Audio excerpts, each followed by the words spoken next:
Hey guys, it's the great and powerful mystery here. Just wanted to say before we get rocking and rolling into this season finale, me and Jay don't think any of you guys should go legend tripping. It can be very dangerous. But if you guys do decide on your own to go to any of these locations, remember to follow state and local laws, respect private and public property, and just treat the whole area with respect and dignity it deserves. All right. Let's get on to the show, guys. I got stuff for you. Holy moly. I need to get some snakes and release them around my house. But they love eating people. They love eating kids. These guys are the scientists of the supernatural, lecturers leaving lessons for inquiring laymen. They are applying the scientific method to a world that baffles science. They are the cryptids of the corn. Every day that you open your mouth, I know, right? I'm more convinced that you're abducted by aliens. No. And it just stood up. I mean, it just like kept going and going. And she goes, what the? These are idiots. I was laughing reading this because I already knew how you would feel. Idiot. What part of the story fits your balloon? Well, This isn't a UFO. But who else has big black wings and red eyes? Batman. Well, Mothman. Oh, yeah, Mothman. Well, everyone, I think we know exactly what it is. So say it all with me. It was the sandhill crane. Would you try it? No. You wouldn't eat it? No. Why? Because they're probably toxic. There'd be a lot of poop in my pants. Seen a 6-foot alligator go swinging through the air and slam into a tree.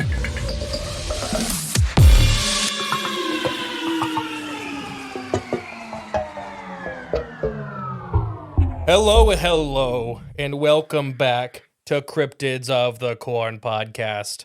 I am the great and powerful mystery. And I'm Jay Clone 6 for season 6 finale. And it is season 6 finale, part 3. Woo! So, a lot of energy. Yeah, it's 8 o'clock at night. We got to record 2 or 3 of these tonight. Yep, at least. Pot of coffee's brewing. We're rocking and rolling. We're covering the 50 states. What are we? Legend tripping? So it's a mix No, of not legend. hometown legends, small town legends, and a little bit of legend tripping. Okay, it is legend tripping. Yeah, I so, can't remember the word you used. Yes, yeah, no, that's the groups on Facebook, and like the definition of it is going to places with legends, to whether it's ghost, treasure, well-dressed Bigfoots, any of it. So let me do my warnings again real quick. We're not telling you to go to any of these places. Do everything on your own, like on your own volition. Some of these places, most of these places are public access. Right. But they may not be safe. But they're not, I mean, nothing's safe in the world. So we're not telling you to go to these places. We're just telling you about these places. Yeah, because we don't want to get sued. Yeah. Okay, let's just cut to the chase. Yeah. Please don't go somewhere and get hurt and then sue us for Or it. you could try. It's not going to go well. Right, because This of is this satire. Because this is a disclaimer that this is all satire. Oh, gosh. And the Facebook page, if you have been to any of these places and you want to post a picture on the Facebook page, go ahead. There'll be a pinned comment on the top of the Cryptids of the Corn Facebook page. And then my last little warning is, remember, a lot of these hometown legends have dark beginnings. So if you're young ears in the car, I will try to do the best of gently talking about some of the more gruesome natures of this stuff. But even that, some of these are really, really bad. Yeah. New Mexico, I think, is probably the worst Probably so far. so far. The Mexican State Penitentiary. Yeah, that was not a good one. The marks on the floor that are still there. Yeah, from the hatchets. Mm-hmm. Yeah, not good. It's a thing. It happened. It sure did. So we're going to talk about it. Washington. Okay, you remember the game. What's the capital of Washington? Okay, okay, I forgot about the game. Okay, Washington. Seattle. No, but that's what I would have said. Oh, it's Olympia. It's Olympia. What am I thinking? I knew that. And Olympia, a city that no one's ever heard of. Yeah, unless I they're would've said learning their capitals. I would have said Seattle too. And what? So when you say Washington, what's a cryptid, paranormal, weird thing you think of? I mean, Pacific Northwest. I just immediately it's Bigfoot. It's Bigfoot. I mean, Yep. it's Bigfoot. That's his territory.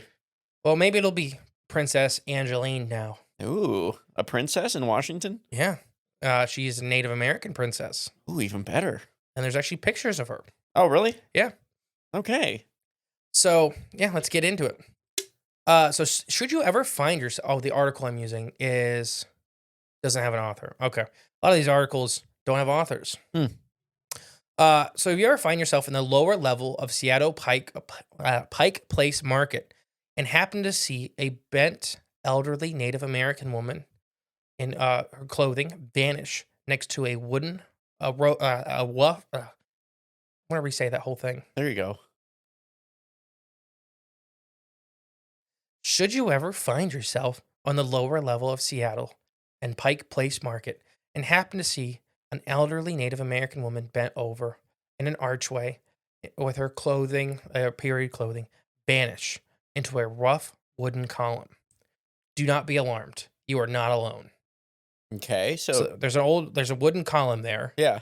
and a Native American lady in traditional garb often was seen bent over like with a cane, Yeah.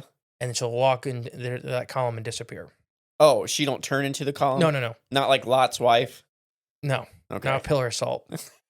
You've just seen one of the most famous ghosts in the Pacific Northwest, Huh. Princess Angeline. Oh. So it's like Harry Potter. A little bit. Yeah. So Pike Place Market has been a fixture in Seattle since it opened in 1907 and has become a world-famous tourist attraction, along with several great places in Seattle to pick up fresh fruit, vegetables, flowers, fish, and all that kind of good stuff for dinner. It's a really cool little market. Still there. You can go visit it. That kind of place, and it has a really cool ghost. Although the place has become run down by the 60s, there's talk of demolishing the place. The grassroots initiative grew in support of Pike Place during the decade, and the market was refurbished in the 70s. Today, the market is popular as ever. I want to guess how many people visit it a year. Oh, gosh. And it's pretty cool. Like in Seattle, this Pike Place Market is like a place to go. Yeah, like what makes it so unique, I guess? It's like a very, very historic grocery store, essentially. Is it an outdoor market? A little bit of both. Both? Okay. Because I'm thinking of like that. A lot of seasonal stuff. What's that place in Columbus? That really huge outdoor market. I know what you're talking about. It's kind of a mix between like a grocery store and then like a farmer's market. Something like that, yeah. Okay. Sounds nice. And it's really cool looking. Yeah, it sounds nice. You want to guess how many people visit it a year? Gosh, I'm going to say over 1 million. Oh, yeah. Okay, 5 million. More? 10 billion. 10 billion. 2 billion more than there are people. Right, yeah. 2 billion aliens. Well, it don't matter. I mean, you didn't say individual people. No, you're right. You are right. 10 Yeah. million people a year visit. 10 million? Okay, Yeah. okay. They visit Pike Place every year. Isn't that crazy? It is. Because it's a cool grocery store. That's good for business. So the living are not the only people that visit the market. Reports are all over. Several spirits are said to haunt Pike Place Market, but by far the most famous one is Princess Angeline. Okay. A princess, so named by the white settlers of the area, was the eldest daughter of Chief. Now I'm going to try to say his name. It is pronounced, I think, roughly like Seattle. Okay. Like sea cattle is kind of how it's spelled. Okay. So like, let's see, I think it's like said Seattle, Chief Seattle, Okay. but it's spelled like sea cattle. Okay. Interesting. Which is a Dunwush, or Native American leader, and the city of Seattle is named after him. Once lived in a small cabin located in where the market stands now. That's where the chief and his daughters live. So this is the oldest daughter. When the government told the Native Americans they were going to have to move to the reservation in 1855, the princess simply ignored them and went on living in her cabin. Go girl. The government. Yeah, but Hey, let's just move people out of the land that they lived on their whole, like, centuries. so she continued living in her cabin until her death of natural causes in 1896. Wow, okay. So she stayed in there for another 40 years. Yeah. I'm sorry, almost 50 years. 46 years. She was often seen slowly walking around the city with her cane in her hand before her death, making the ends meets by selling hand-woven baskets and doing people's laundry. She's a very popular old lady in the community. When she died, the city gave her a very nice funeral and a burial at their expense. Today, her grave still stands and is found in Lakeview Cemetery and is very honored. Although she has never realized it, the princess would become world famous. A photographer named Edward S. Curtis took interest in her, often photographing her and paying her $1 for each picture he took. Which So is a she lot was- back then. Yeah, in 1800s. Yeah, it's a lot. For a Native American woman, Just to get your photo taken? like, yeah, at a time where Native American people were not treated very well. No. They never have I been. mean, yeah, there was like 5 minutes at the beginning when Yeah. it was cold and the white settlers needed them. Right, yeah. Gosh, yeah. There was like 5 minutes. Man, so awful. Yeah. But they gave her $1 every time. They had a pretty nice relationship from all things standing.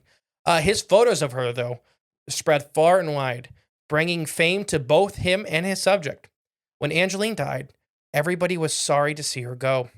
But not for she wasn't gone for too long, because apparently she hadn't gone far at all. The market first opened, so they took her cabin out and put the Pike Place Market where her cabin was. Wow, okay. But well after her death, Yeah. because it was 1907, so about a little over 10 years later. Mhm. After Princess Angeline's death, no truth to the stories. That there's some like nasty stories about her. This is one like the opposite of what normally happens. Okay.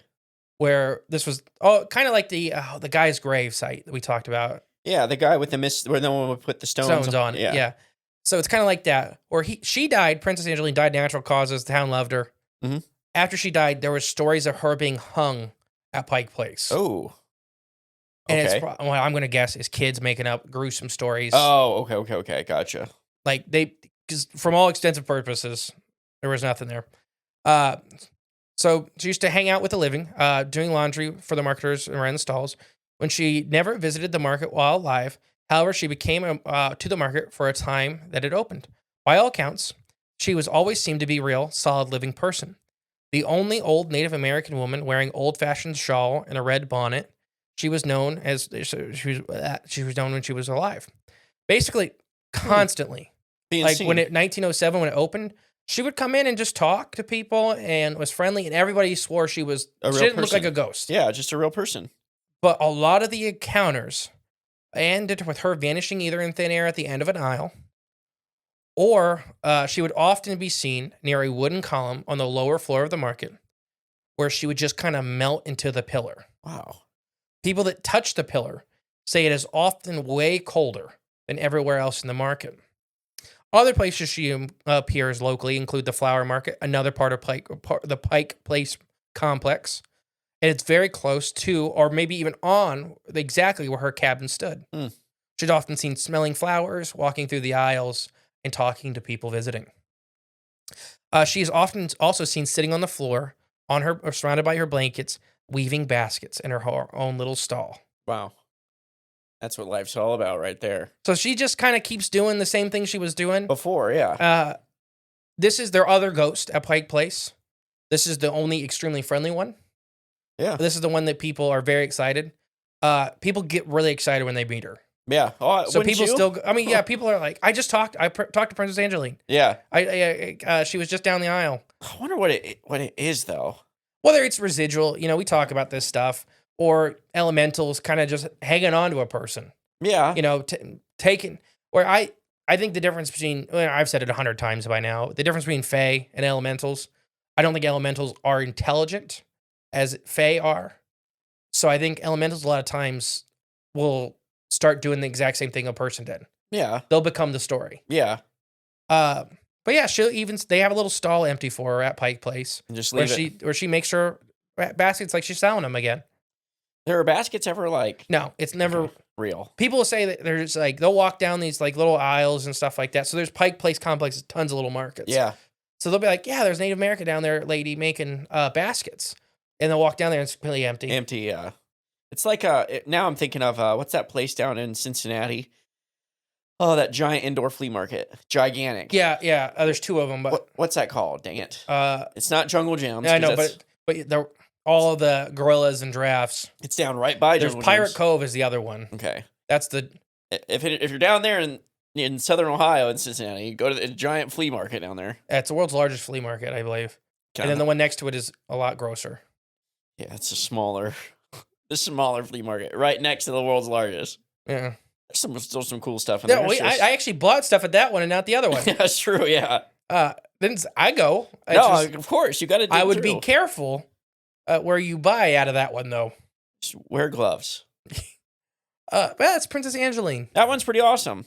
So if any of you guys ever end up to the Pike Place Market, an older Native American woman with a red bonnet, if you see her, say hi, and just keep on walking. Yeah, and then comment on our page and let us know you've seen her. But she waves at people through the windows. Seattle residents say that it happens a lot. Like if you live there, Mm-hmm. you'll see her a couple times a year. That's crazy. She's not there every day or nothing like that. Right? Yeah. And she doesn't always present to everybody at one time. So only some people will see her. Yeah. While someone else. Well, there's people notice her or not, maybe, or Right. you know.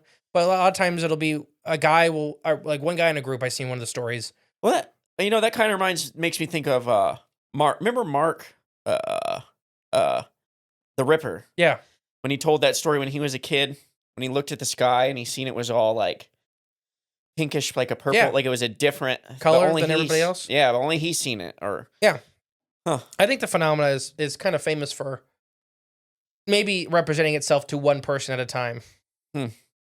or is the phenomena just within us? I think maybe both. I don't know. Is everything out within? Every- As above, so below. all these squares make a circle. All these squares make a circle. What's that one from? Dragon Ball Z abridged. Okay. What an obscure reference. It's really bad because it's when Popo he had done some adult substances. He did a gallon worth of them, Okay. and he's right because he's looking at the battle arena, Yeah. and it's a circle platform, but there's Right. only squares inside of in it. Yeah. So he just Looking at all it. these squares make a circle. All these this is the hot garbage. All right. Next state. You want to guess what it is? No. Okay, North Dakota. Oh, North Dakota. Bismarck. It is Bismarck. Dang it! You think that was going to That one I would have had zero chance. Oh, really? Zero chance.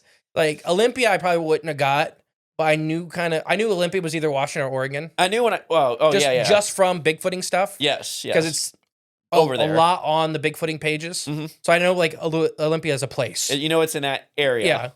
Yeah. Because the Olympic Mountains and stuff. Like that's, Yeah. Bismarck, I would have.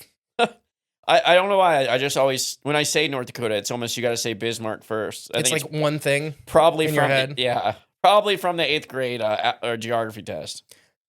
Gosh, I don't remember anything. I don't... Yeah, me either. I barely didn't fail that. I don't remember much, but certain things stick.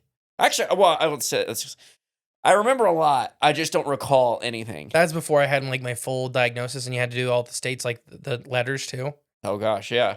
And they're like, "Why can't you remember it? They're all unique. They're all 2 letters. Yeah. What do you want?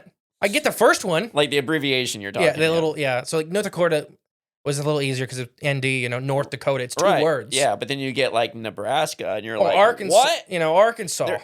Oh, Arkansas. Yeah, AS. Yeah. No, or AK. That's Alaska. Arkansas. AR. Duh. It's AR. See, you couldn't even get it. Well, it took me a minute. How many A ones are? You just named 3 of them. Yeah. We're gonna talk. Okay, so North Dakota. What do you think of with North Dakota? Maybe that's the beginnings of the Wendigo territory. I even kind of think Skinwalker for some reason. I don't know why. Really? I don't know why. There's no reason rhyme for that. Now, this isn't exactly paranormal, Okay. and I've never been able to find this movie, and I've asked for it one time. Normally, you guys at home are extremely good at finding these random thoughts I have, because it'll just like it's like a memory of somebody's explanation. A memory of a dream. Yeah, memory of it. This town's like a memory of a dream. Gotta stop saying eerie stuff like that. Anyways, it's from a movie. Oh, okay. No, so I remember I don't think it was a Disney. It was like a live action movie, right? So actors. There was a glass rose.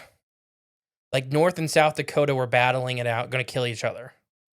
And a lady had walked out and put the glass rose in between the battlefield, and everybody loved it. And then they backed off. I know. I'm nuts. We watched it as a kid. I think we had it on VHS here. Jean de Florette? No, it's not that. I'm joking. But if anybody can figure out what that is off of that description, I had one other person tell me they remembered the thing I was talking about, but couldn't place it. Right. They kind of remembered the story. And I don't know if it was South. I thought in my head it was always North South Dakota because it was about how the Dakotas split. Yeah. Maybe we'll have to look into that. I've tried to find it forever. Oh, okay. Anyways, that's what I always think of. It's not paranormal exactly, but they were killing each other in the movie. And Mount Rushmore. I don't know if that's North or South Dakota. We should probably know that, but What? Mount Rushmore. I don't have any idea. I just think of that and the vault hidden in it. I just don't care enough. Oh, well. Got history hidden inside of it. The history that was blown off the face of it. You think they recarved it? Yeah. Okay. Well, I don't know if they recarved it necessarily. I know it was sacred to the tribes up there, like Dakota and stuff I'm sure like that. it was. That's no, what... because it was like Old Man Face Rock or something like that's what they call it. Because who's all the way on the left?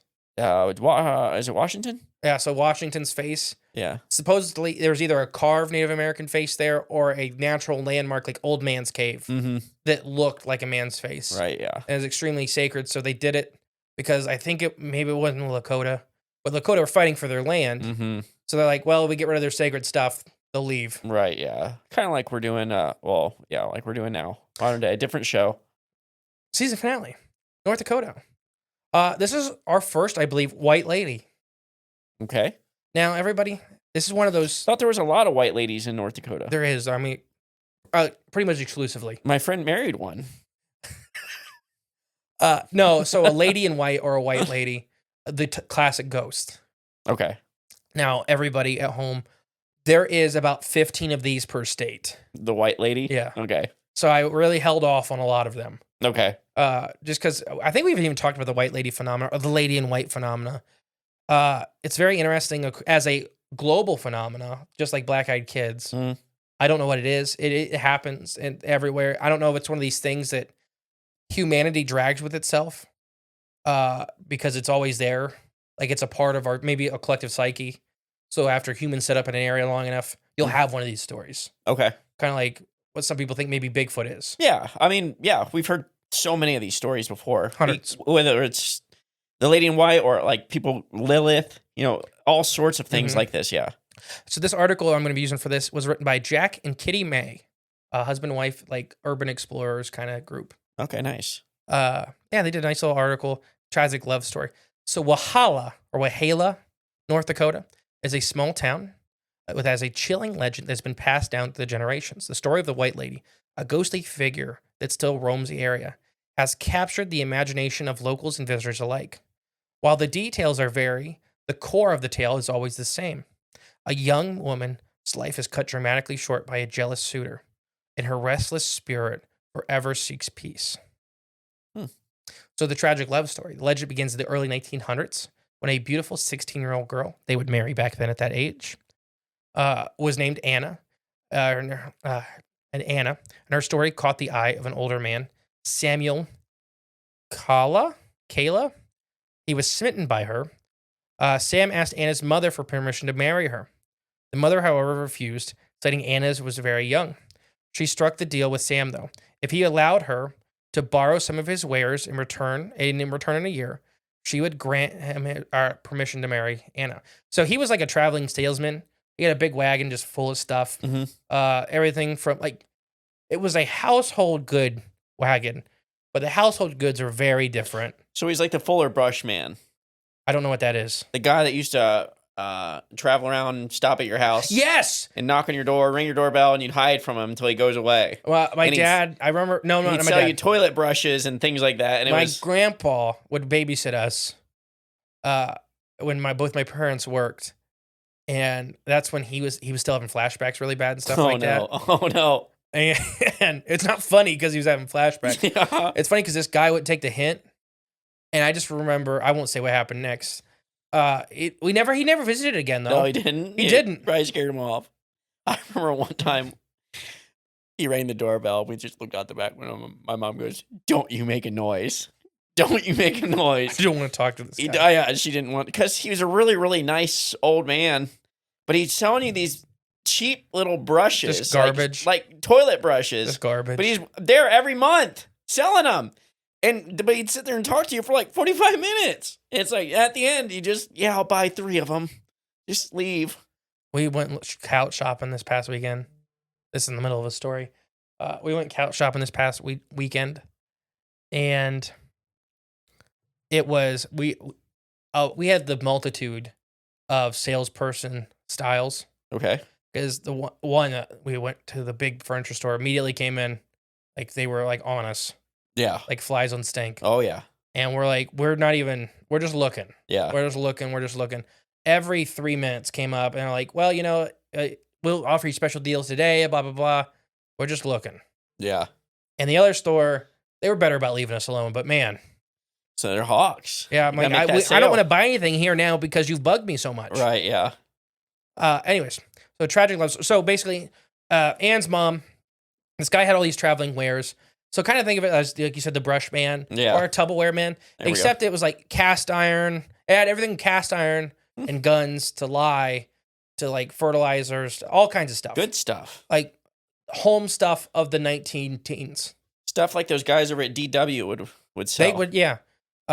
So Anne's mom's like, come back in a year. Let me take anything I want out of the wagon and come back in a year and you can marry my daughter.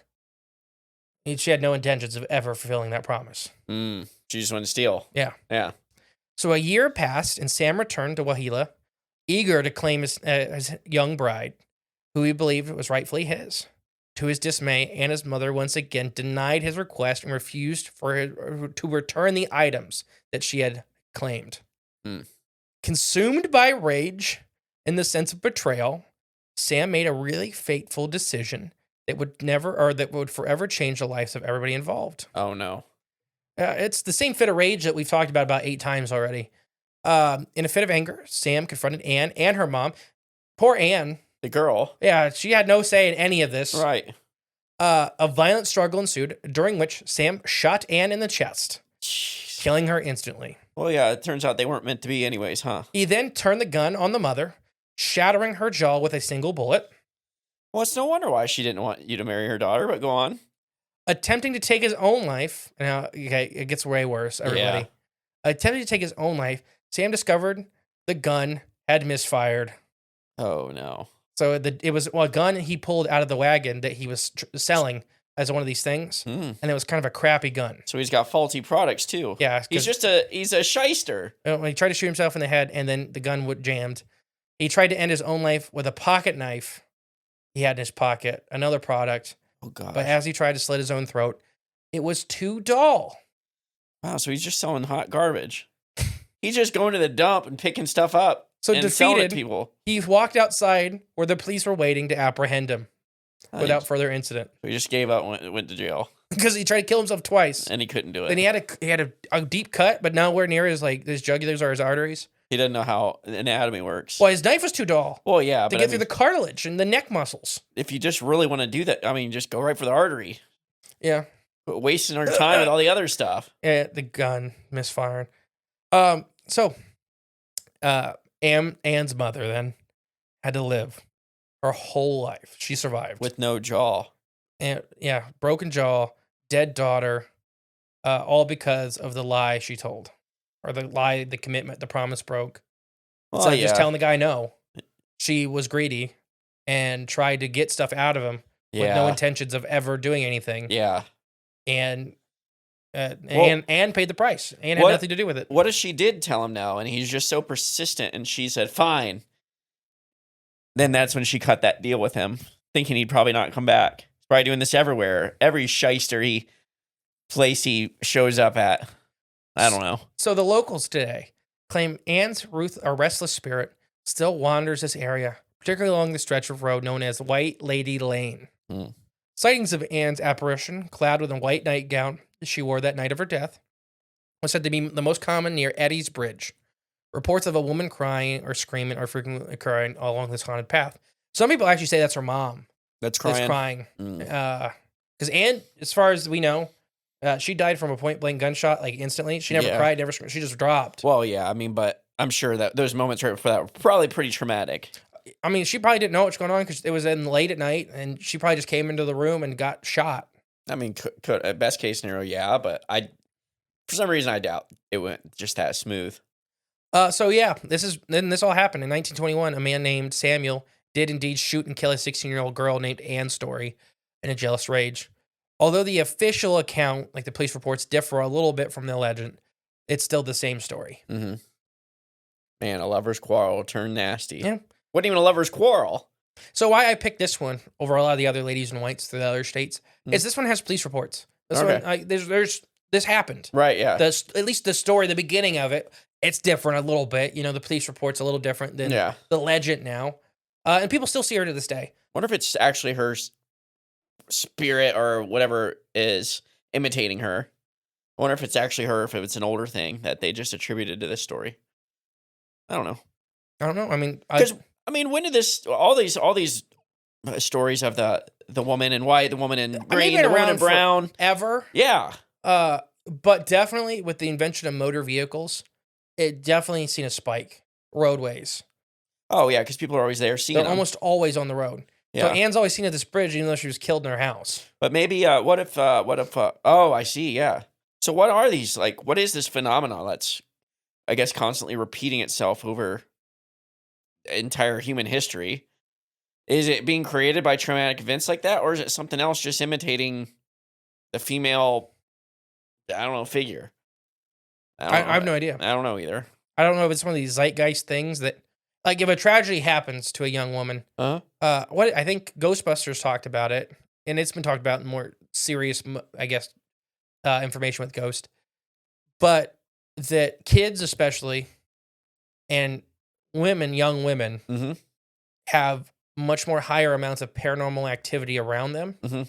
and they may be batteries for paranormal activity. Mm. And some people even claim that they're causing it, like especially around menstrual cycles and stuff like that. Yeah. There's a lot, like a high spike. I cannot remember the famous account of the young teenage girl that had a demon, and some people really think it was her manifesting the thing because of how rough her life was. Yeah. Because it got everybody to leave her alone, and it Yeah. got her attention in a house where she never got either of those things.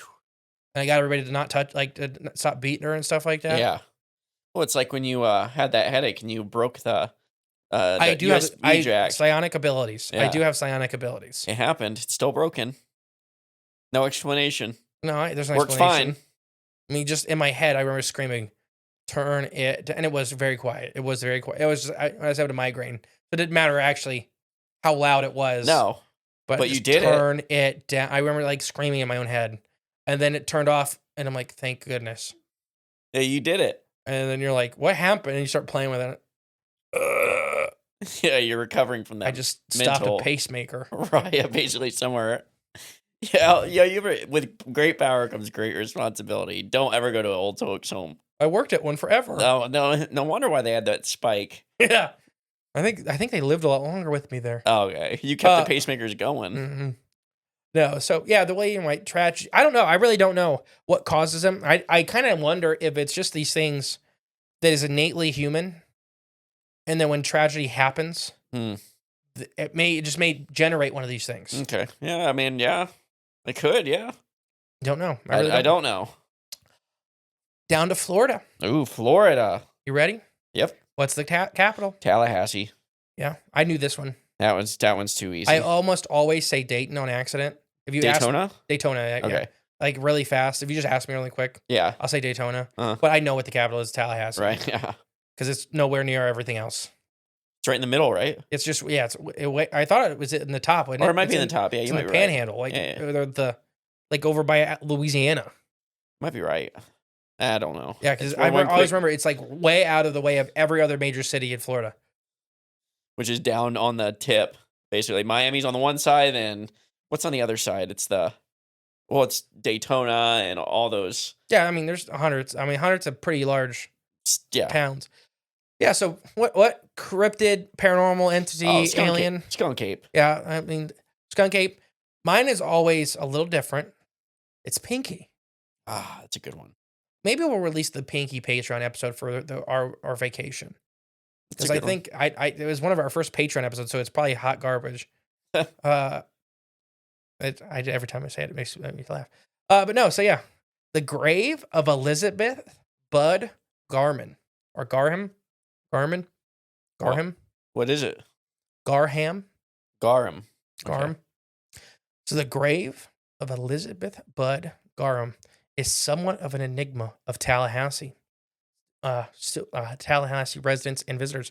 Rumors of her witchcraft make her grave a popular destination to anybody visiting Tallahassee's Old City Cemetery, making it the most visited grave in all of Tallahassee. The people go here. It's really well kept. It's really well watched for vandals. Okay. Because it's a really large grave too.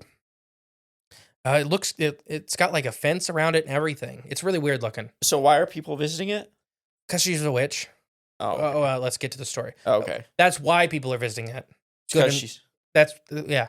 In 1889, the real Elizabeth passed away when she was only 23 years old. She left a husband, Alexander, behind and 2 young children. Ooh. Elizabeth was the daughter of David and Florence Wilson. She was born in 1866 and married Alexander in 1887. She died in 1889 from heart disease. Her grave is a synonymous example of funeral architecture. It has a tall obelisk with an octagonal carvings inside, surrounded by a low stone wall. The stone is gray French granite and is versed being in granite. It has vases made all around it being in granite. It would have been one or more of the expensive tombs in all of Tallahassee in 1880, showcasing her family's wealth and esteem. It's a crazy, beautiful looking grave. It looks like a whole family's buried. It's one person. So it's massive. So she's a rich witch. Yeah. Or her family was very well off and she died very young. Right. It's kind of like, I don't know, the family really just wanted to put a lot of effort. Well, they're also rich people, but, just putting a lot of effort in it because she left her kids and it's like a big play area. Oh, yeah. I forgot about the kids. Dang. That's so sad. But yeah. So it follows the popular funerary design in the 1880s, making it a great example of the Gilded Age. So people will come visit this cemetery because it's still well kept to see this type of architecture. Cool. That's awesome. I mean, we don't build things like we used to anymore. The crypt has a passage from Edgar Allan Poe's one of his poems. It says, broken is the golden bowl. The spirit flows forever. Let the bowl or bell toll. A sainty soul float on the Chanagri River. Come, let the burial rite be read. The funeral song be sung. An anthem is the queenest dead. That dead is so young. The dredge of her undoubtedly dead. In that she died so young. So it's a poem about just a young lady passing away way too young. Yeah. So that's probably why her family put it on there. Mm-hmm. It is rumors that Elizabeth being a witch was not began until several decades after her death. Oh. There is no exact documentation to associate Elizabeth with witchcraft, yet the theory is that she was a double-dead white witch who bewitched a wealthy man to marry her, and she would pass along to build this encryptic tomb for her. This is mostly from the poem on the tube of the gravesite facing directions. For that, before I keep reading, I'll just say this. Her mom and dad were extremely wealthy. Yeah. He was wealthy too. Her husband she married was wealthy, but they're wealthy families. Both of them? Yeah.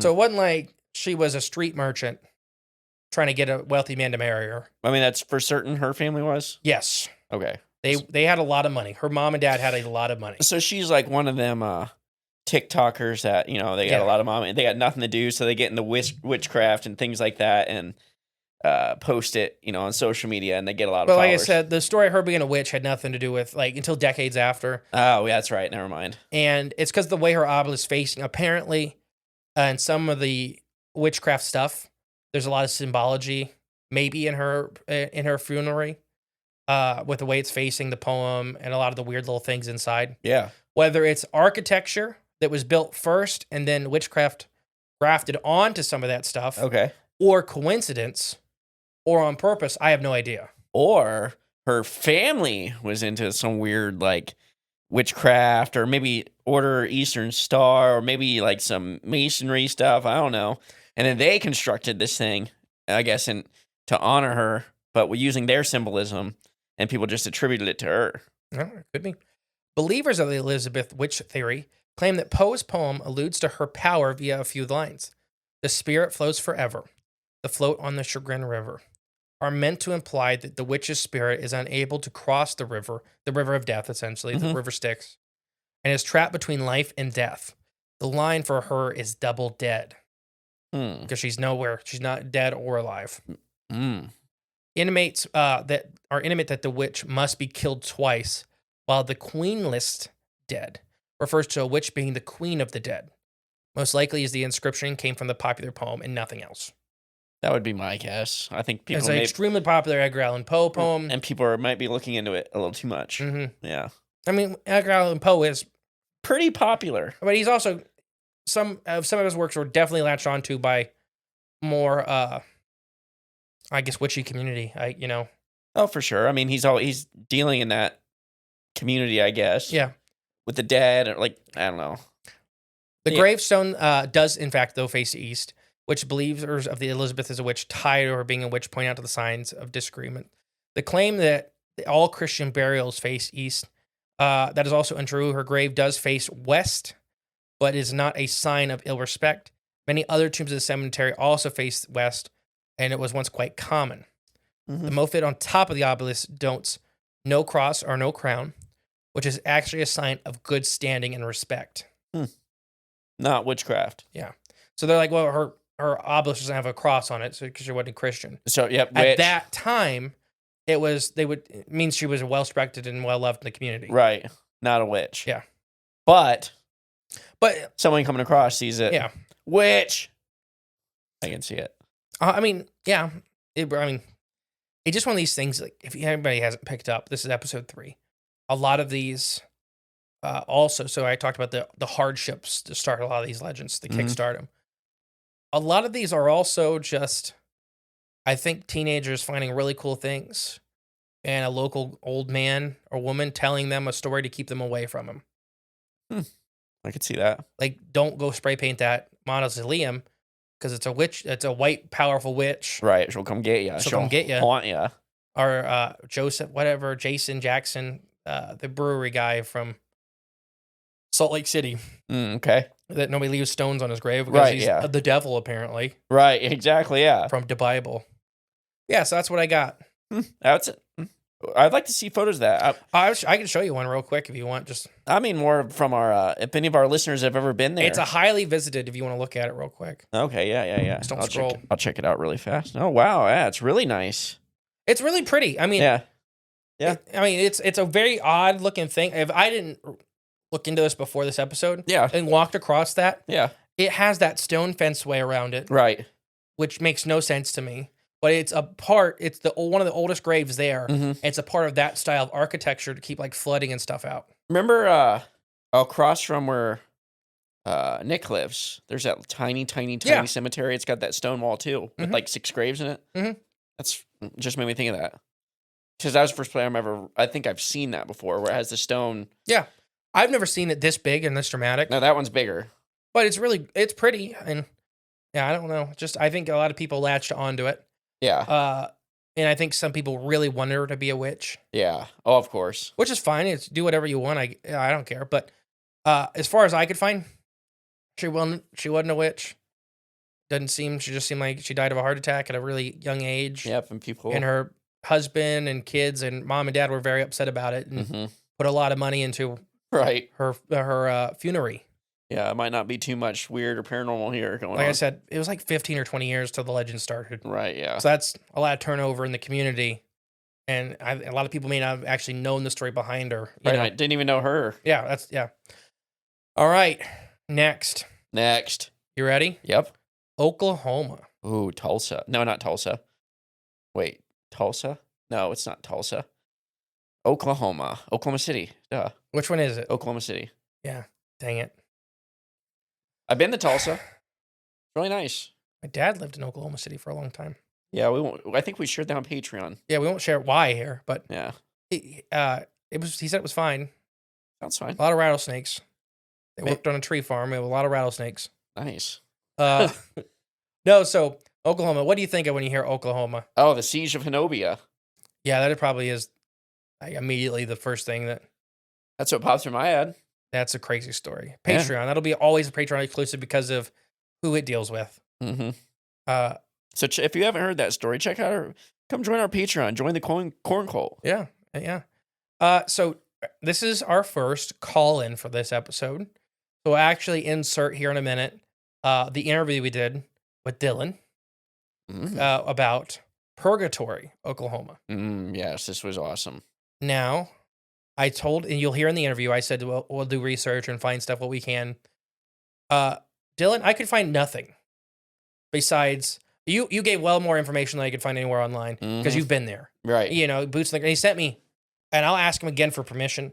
He sent me a plethora of pictures. Of everything. And that drawing, yeah. So I'll ask him permission to post them when this episode comes out. But from what the stuff I could find, it was a lot of like Facebook, Reddit, kind of just here. I couldn't find any stuff, but it's one of these spots. It's just weird. Yeah. You'll hear Dylan talk about it. It's a hodgepodge. It's very Skinwalker Ranch. Yeah, I'd say that. Ohio Night Siege, Stardust Ranch. These smaller areas that just have an abundance of activity, and it's just nuts. The amount of stuff, everything from orbs to pale crawler dogmen like things, kind of a mix of both. Right, yeah. You remember, I think we actually had one, now that I'm talking about it out loud, in one of our pale crawler episodes, we talked about one that was a dogman style thing. And that was in Ohio. That was like Dayton. Trying to remember. Somebody was driving not on the highway, but it jumped over like the road. Yeah. And they described it as a white, thin, lanky dogman. Like a canid head. Yeah. But the rest of it was like pale crawler body. Yeah. And we kind of talked about this years ago. Trying to remember. What I'm thinking of is when David came on the show. We interviewed David from Illinois or Illinois? Indiana. Indiana. And his daughter seen Shout that. out, David. Yeah, thank you, David. And his daughter, Amber. We just met her, yeah. We did? Yeah, Crypticon. Oh, yeah, that's right. Yeah, she came down. That's right. And she talked about the, what was that? Like a dog man, like a furless, kind of dog man that hopped over her car right in front of it. Or hopped out across the road in front of her. Very similar things. Yeah. So these areas are weird. That they just have a hodgepodge. So Dylan goes into the dogman, even some of the from Mountain Monsters stuff like that. The Cherokee Devil stuff with this little garage thing or this little shack in the shed, woods. The shack. Yeah. We're touching the back and it's causing things. Yeah. And as we already talked about in the season finale, like the power of rituals. And I kind of wonder if these areas, these hardcore areas, if the entities that dwell within, they can become summonable. It's not really about the ritual. It's about people doing the thing. The intent all the time. So whether you get walk around the shack 3 times and touch the back wall. Yeah. It's that if everybody does that, then it becomes more meaningful. And some magic practicing religions talk about that a lot, that it's not really so why some magic ingredients are so hard to find or so rare. Yeah. It's not really about the thing. It's about the intent of the thing. Right. It's hard. You got to give up something. You got whether it's spending money or time or. Oh, okay. Yeah. I'm thinking more like holy water when a priest blesses it. Yeah. And it's the priest doesn't have any power. It's the intent. Yeah.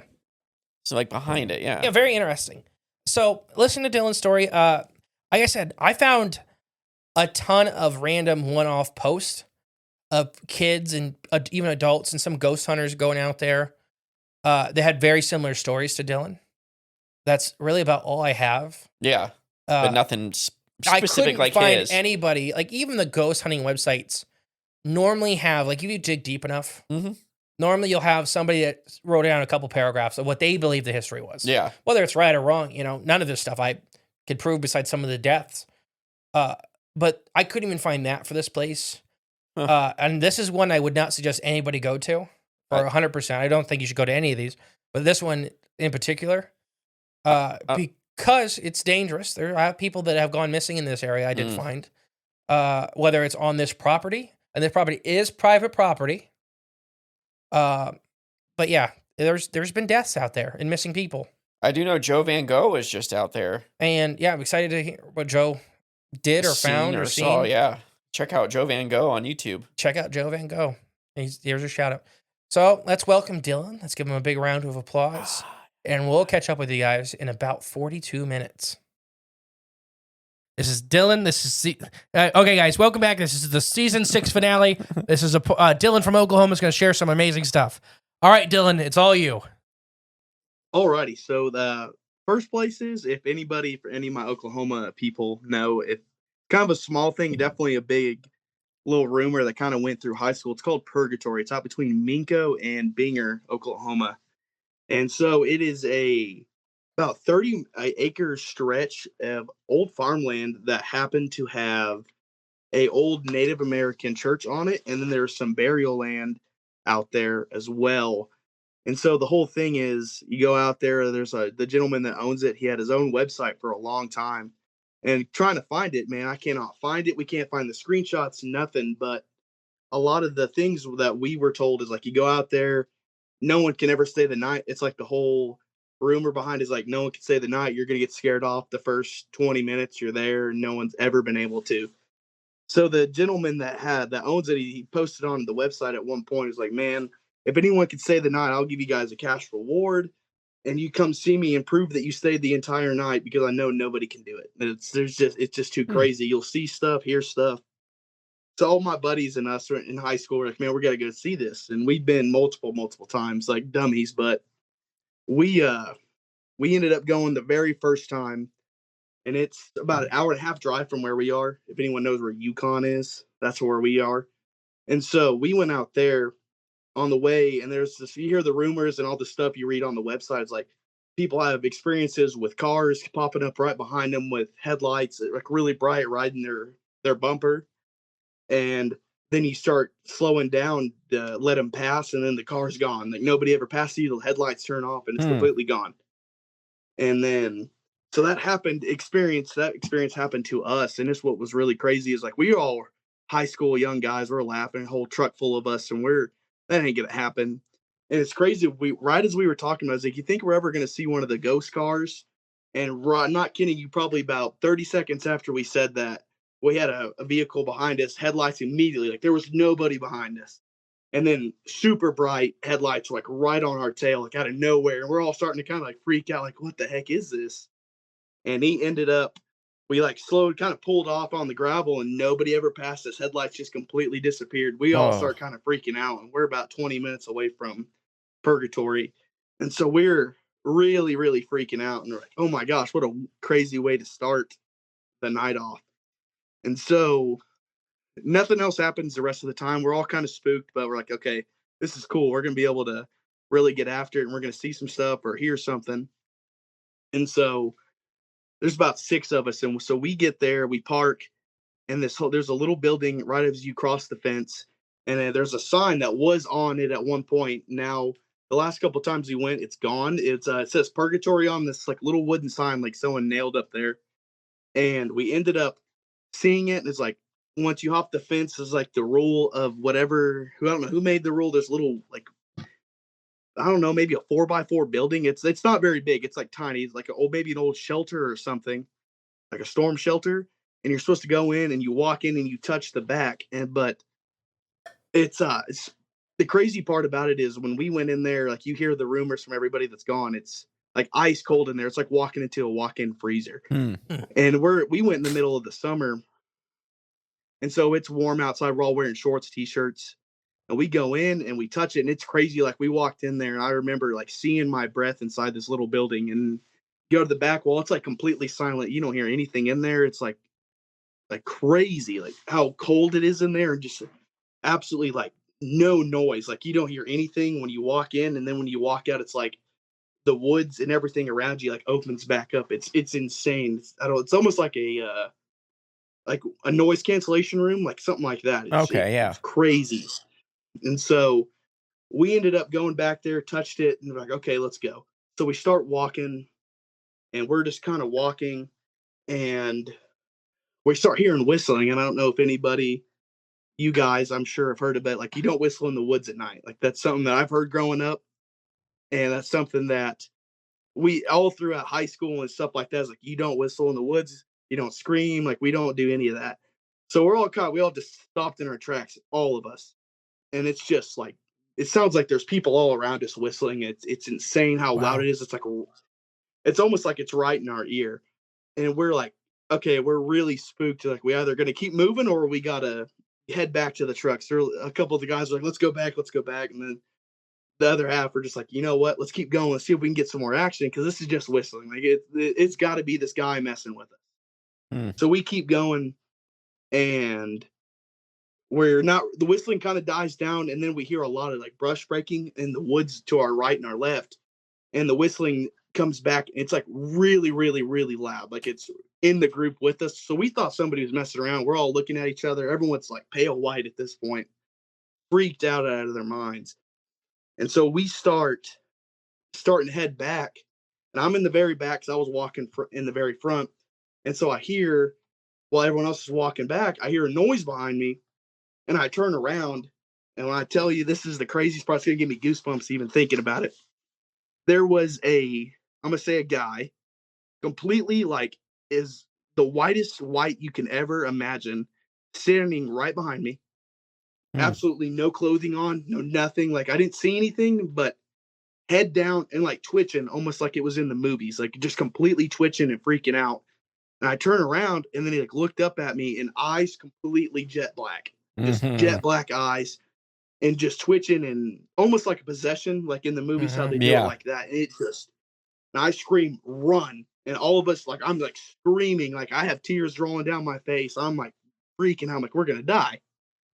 And so we're all running. And we get hit to the fence. We get hit at the fence. And then all of a sudden, almost like infrasound, that's how the best way I can describe it from listening with you guys.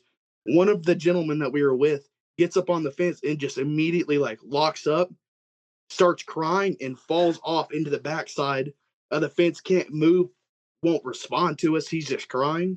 And it was like lifting 1,000 pounds. All of us are trying to pick this guy up, and he's maybe $180 soaking wet. He's not a very big guy, but it was the heaviest person I've ever had to leave. It was like dead body weight. It was so insane. So all of us are freaking out. We just saw the person behind me, and so we're picking him up, and he finally like comes out of it. He goes, "Man, my ears are ringing. Like, what happened?" He like, "Just get over the fence. We got to go." And so we get him over the fence, and we're like, "What happened?" He's like, "I don't know. I got my ears started ringing and like popping, and it was almost like static in my ears. It was like I can't explain it. Like it made me like lock up and I freeze, and I just got like immediately got like terrified. And then I woke up, and I like opened my eyes, and I just see you guys. All of you are standing above me and freaking out, trying to lift me. And we ended up driving off, and that was probably the scariest thing that's happened there with all of us. But that's my first story about purgatory, and the other ones are kind of about the same thing, similar, but a little bit different experiences.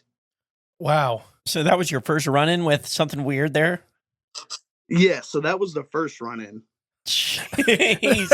You went back? Yeah. You went back after that? You know what? I had to burn Purgatory down.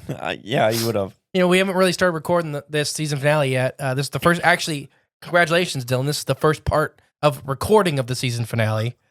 But that is crazy. The black eyes, the pale skin. Oh, gosh, yeah. But like the guy said, nobody could stay the night, you know. So he knew about whatever this thing is? Well, he probably experienced it, you know. You said that that's the owner of the property?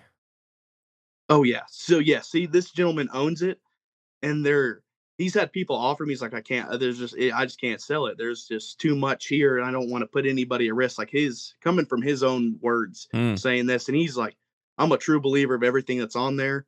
And I wish I could find the screenshot there. The next story that on the way up to Purgatory, and we're stupid because we still went after experiencing what I'm about to tell you, and we kept going. But that was really scary. And he had a picture of it that somebody drew, that so many people had seen this exact same entity. I don't want to give it away just yet, but same entity, and had drawings. Like there's multiple sketches. Me and my buddies for the last week or two have been trying to find these screenshots for you guys, and we're still like trying to scour the internet to see if we can somehow find the screenshots and pictures. It's pretty crazy. So the drawings that I've seen personally, I've seen in real life, like right behind me or right next to me. So let's hear the next one. Right, yeah. Alrighty. So this one, I think with you guys, I think we all can agree, Dogman is not bad. Something that we all want to mess with. And so this is something that has been apparently spotted. I've seen it myself on this property. It is about 6 to 7 foot white. I mean, just pure white dog. And it follows you. And this is experienced by multiple people. And I had 3 people in the car. One of them was my brother. And then my best friend was with me. So we're going up there. my younger brother's like, man, you guys didn't see nothing, thinking he's head honcho, and let's go out there. My brother's just trying to scare me. So I'm like, okay, let's go. I'll take you out there. Like, what? Why not? And so my best friend's in the front seat, and he's reading on. I was like, I sent him the link to the website. I'm hoping we can find it so I can send it to you guys. He was like, man, dude, you see these pictures? Like what these people, I guess, see out here? Is like, look at this dog. It's just a white dog, and it's just like real muscular, real lean, just dog, man. Is the best way I can describe it. Maybe even werewolf. Mm. And like pure white with a black stripe, like right under the nose going down to its throat. And so he's like, dude, that would be terrifying to see. So on the way up there, we're just kind of quiet talking, and he's reading more and more about this. It's like, man, this dog man thing is crazy. Like, could you imagine seeing that? And so we're probably about not even 5 minutes from the exact same place. And I know where I'm going at this point. And so all of a sudden we hear like growling, like even almost like dogs barking. Like when you hear dogs fighting, like that kind of snarling, growling, Mm-hmm. and it sounds like it's in the truck with us. And so we're looking around, and then all of a sudden, I look to my right, and my buddy is pale white, and then he just lets out this blood curdling scream, and I freak out. I kind of swerve. Was like, "What are you doing? Like, what are you doing?" And he's like, "You got to step on it." And I look at in the passenger backseat window is this 7 foot white dog just running alongside the truck on 2 feet. I mean, just absolutely hauling it, On keeping 2 it, feet. keeping up. And my brother goes from sitting in the very middle of the back seat. He's right behind me screaming, Dylan, go, go, go, like crying his eyes out. My buddy's crying. And that's so I'm stepping on it, giving it as much as the truck can do. And it's just keeping up alongside with us. And it sounds like we hear this barking, snarling, whatever you want to call it, like right. It sounds like it's in the cab with us. Mhm. That is so loud. And then all of a sudden, just stops. It just stays. It kind of runs off into the side of the road and stood there. And then all we hear is like this really, really long, loud howl. And I just kept going. I'm like, yeah, I'm not stopping. I said, I'm good. Wow. So that happened on the second time going up there. So I got a couple things. Go on, yeah. Well, no, Okay. so the dogman chasing the vehicles, that's something we've heard in Land Between the Lakes. That's something we've heard a lot in Michigan recently, Yeah. with the really scary dogman sightings happening again in Michigan. And not just dogmen, other creatures that chase vehicles like that. Yeah. Just run right alongside them. So the interesting thing you said, the white, it's white. In a lot of cultures, they have the white and the black dog. We've talked about this in our Black Shuck episodes, in our White Thing episode, Mm-hmm. where the white dog is often evil and the black dog is often good. So like a lot of the European stuff with the black shuck or the big black beast Mm-hmm. was actually the protector that would help travelers not get robbed, just kind of follow people to their destination to make sure they got safe. And the white one was often the monster. The bad guy. And it was this, the don't nudge a book by your cover kind of deal. Mm-hmm. So when you talk about the white dog man, it just makes me think screaming. That's double not good. Right, yeah. No, so Man. well, and then like after Dylan gets off here in a minute, not off in a minute, but after Dylan's, we'll do tons of research into purgatory, and I'll see what information we pull up extra.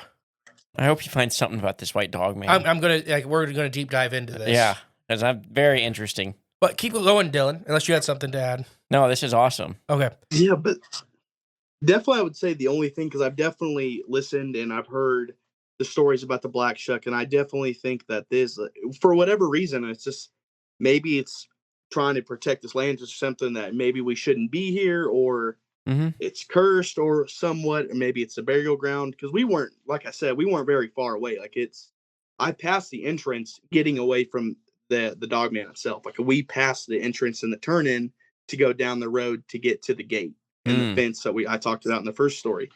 So that's what was crazy. It was just, and then as soon as I kind of passed and we probably maybe got quarter mile away from the entrance, that's when it stopped, and it just meandered back. And I just remember being, oh my gosh, like what, like why did it stop? Because it was that's what I think scared me the most and scared all of us. Like when we look out the window and we're looking at a white dog right in our faces.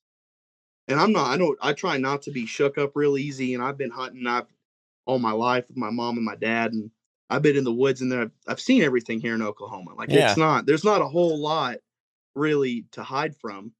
And just really getting to listen to all the podcasts and everything, especially you guys and all the work that you've done and stories and encounters. It's cool to get to experience this. And I have people that have seen the same thing and experienced the same thing. And it's not like, you don't have to be ashamed to like Yeah, come you don't out feel and talk crazy. about You it. don't feel crazy. I think if it was just me going out there, which thankfully I wasn't ever dumb enough to go out there by myself, Right. but thankfully I had 2 other people. And then in the first story, I had everybody with me. We had multiple guys with us. Mm-hmm. So it wasn't like it was a one time, like, oh my gosh, did I see that? Am I going crazy? All of us saw the same thing and we heard the same thing. When it stopped and went back, I it's think really that's interesting to me too, because that's, we've talked about, theorized that these dogman may be tied to things or tied to areas. Areas mostly, But yeah. that's a little bit harder proof of that than I've ever heard, really. Like- That, once it hit X point, all right, I'm going to go back. Mhm. It's not running back. It's not hiding. It's just like you said, meandering. Like, all right, well, they're leaving. They're gone. I pushed them off. So I'm going to go back to wherever I was. I just can't imagine what my reaction would be seeing that in the rearview mirror. Like I said, I'd have burnt Purgatory down. What? I'd be there the next day with all the gasoline. Burn Look that. like LA. Oh gosh. Oh, it looked like LA. That's terrible. Yeah, that's too soon. But Too soon. This comes out in like 2 months. Still. it'll still be funny when we get there. All right, Maybe good. everyone it'll die down a little bit. I mean, cooled off. But yeah, let's hope so. No pun intended. But let's see.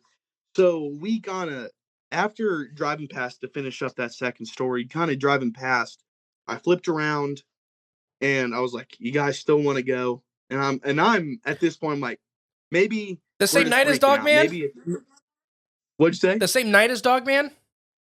Yeah, so Oh my gosh. this is where I'm trying not to laugh because we still go out there, and this is being young and dumb, just full of testosterone and just being dumb. Yeah, I get that. And so we go out there, and they were like, "That was scary, but let's do it." Like, if that's the scariest thing we're gonna see all night, what else could happen? And thankfully, nothing like absurd happens. But we get out there, and we're kind of just walking. We did the whole go in the building, touch the back wall, come out. And there, my brother and my buddy were telling me, like, oh my gosh, like, it really is cold in there. Like, you weren't joking about that. I was like, I'm telling you, like, you walk in there and it is like, see your breath ice cold.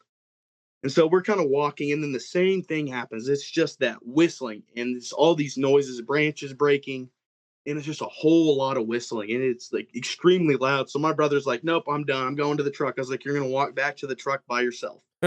He's like, no, I'll stay with you guys. And he's like freaking out. So he's at my hip, and my buddy's standing right next to me. And he's like, do you hear that? And we all kind of shut up and we just listen.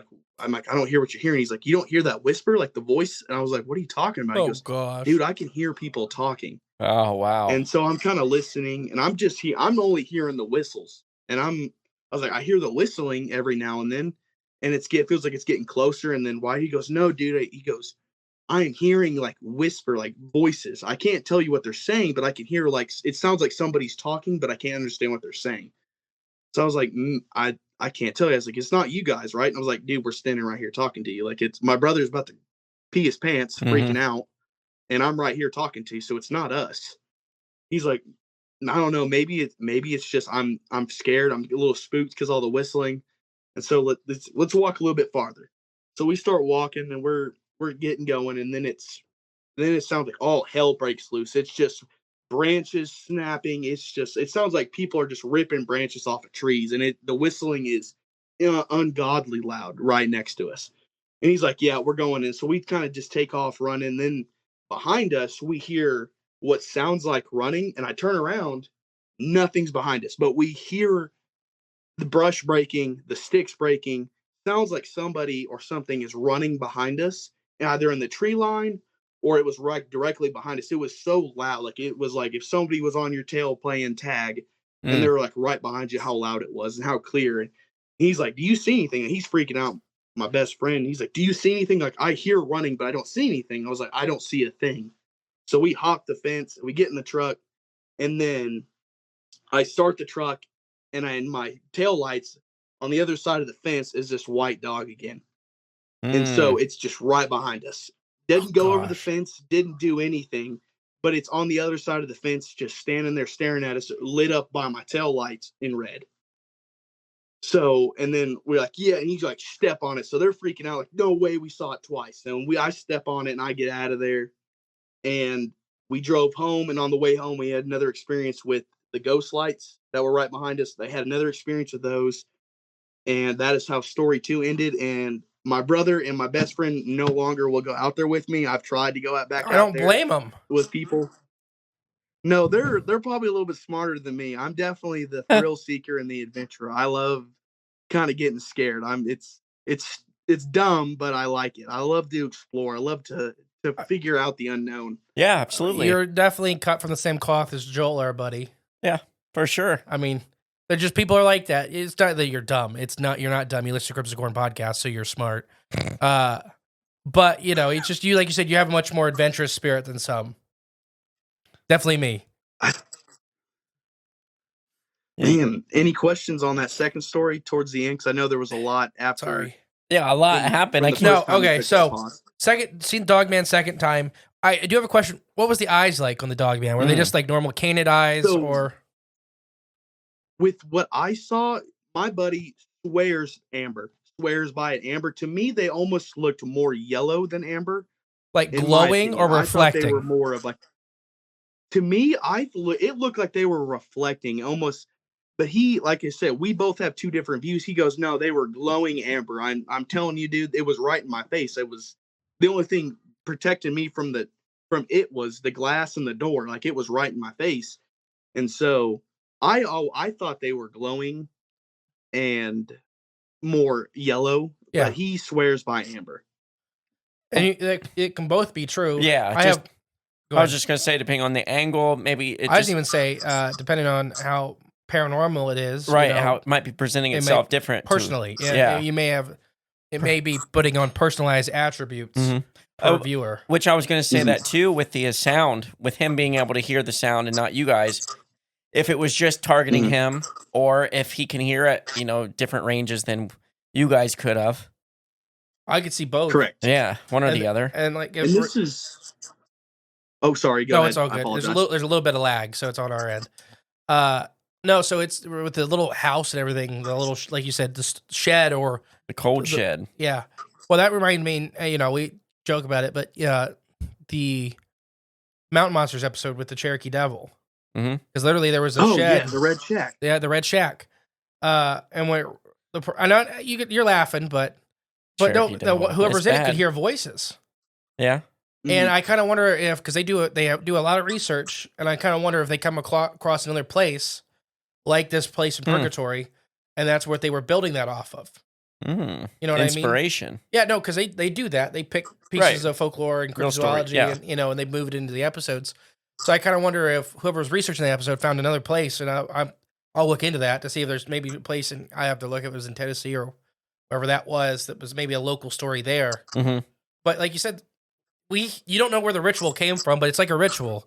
When you go there, you go to the Mhm. back of the shed, you touch the wall, to start it off. You don't know who started that. It could be going on for the last 100 years. But it's weird how we start with hometown legends and legends in general, how we start humans just kind of build rituals around things. It was probably the dog man started it. Yeah, Taught someone to do it. I want you to stay in there. Get people out there. Yeah. Yeah. You can chase you around. You have any questions? I thought the sound part was really interesting, hearing the voices and things like that.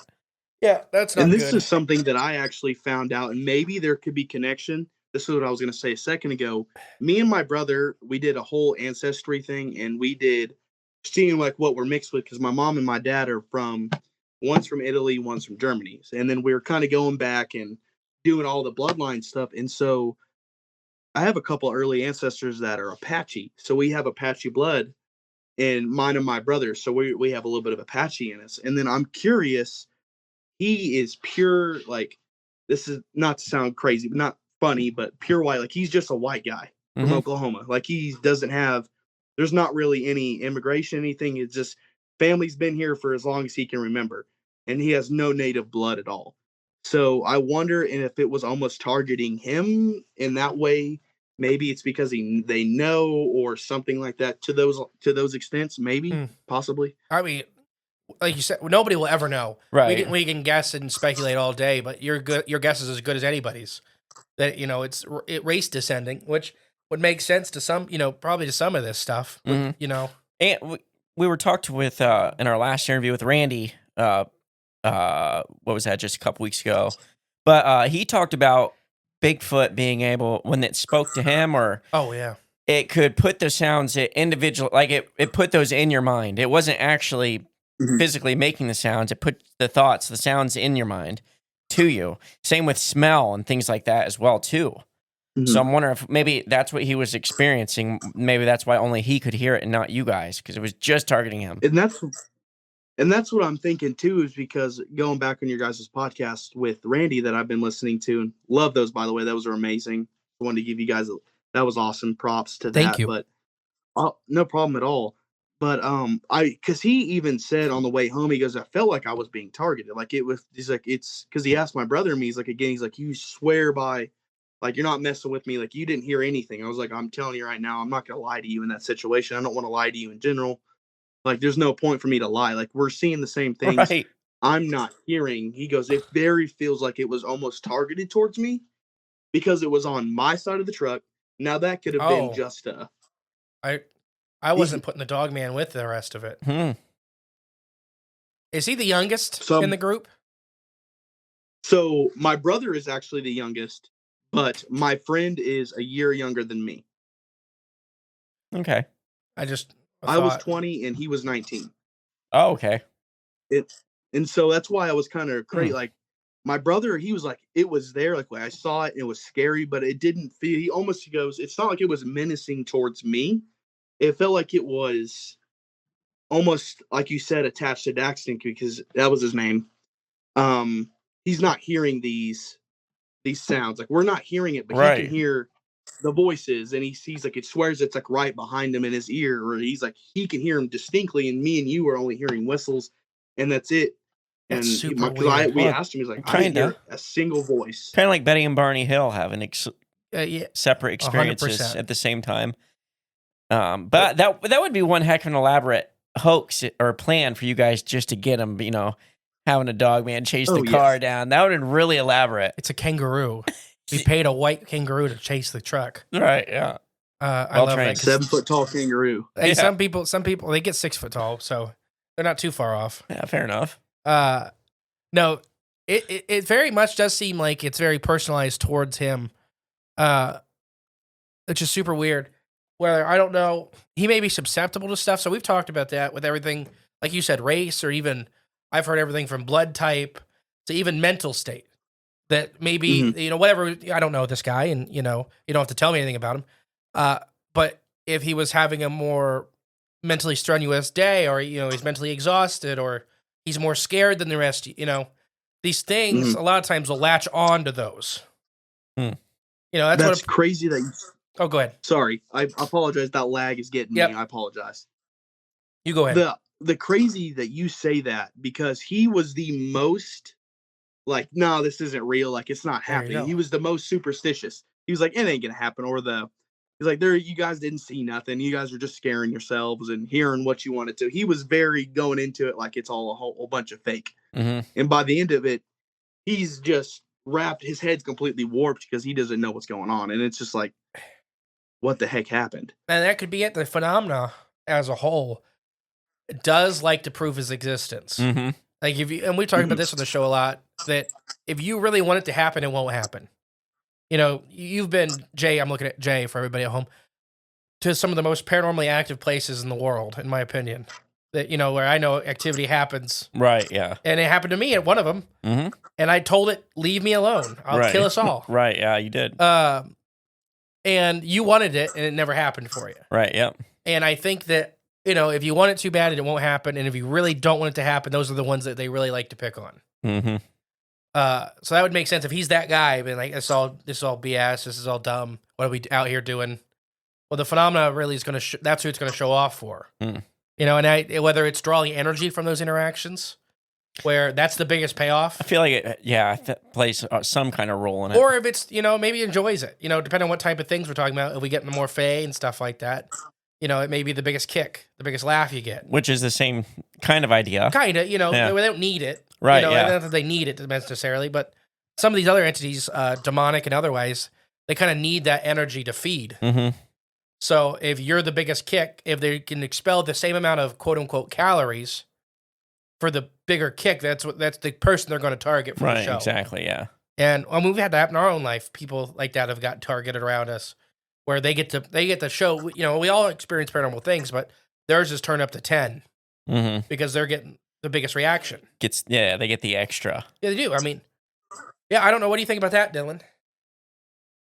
Man, I would 100% agree because, like I said, me and my brother. Once I told him the first thing, he's like, I want to go out there, but he was very much like, I don't think you're lying to me. I think you guys really did see what you're saying you saw. Now, could there have been a little bit of maybe miscommunication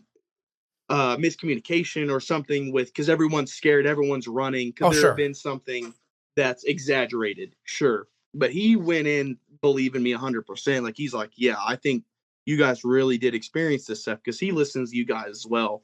So, hi, Devin. That's my brother. Hi, Devin. Give you a little shout out. We're super happy that you and your brother are here and still alive after experiencing absolutely a pale crawler like thing.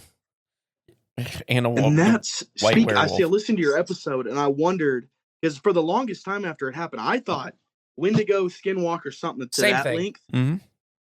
So that's why I'm wondering maybe we're experiencing something like that because if it is, maybe if the same creature we saw on the first, this pale white, because that's what the two that are the exact same, they're both pale white. Yeah. Except the eyes are different. So I'm wondering if there's a correlation between those, if maybe it is one entity or it shows itself differently, or if it is just a dog man.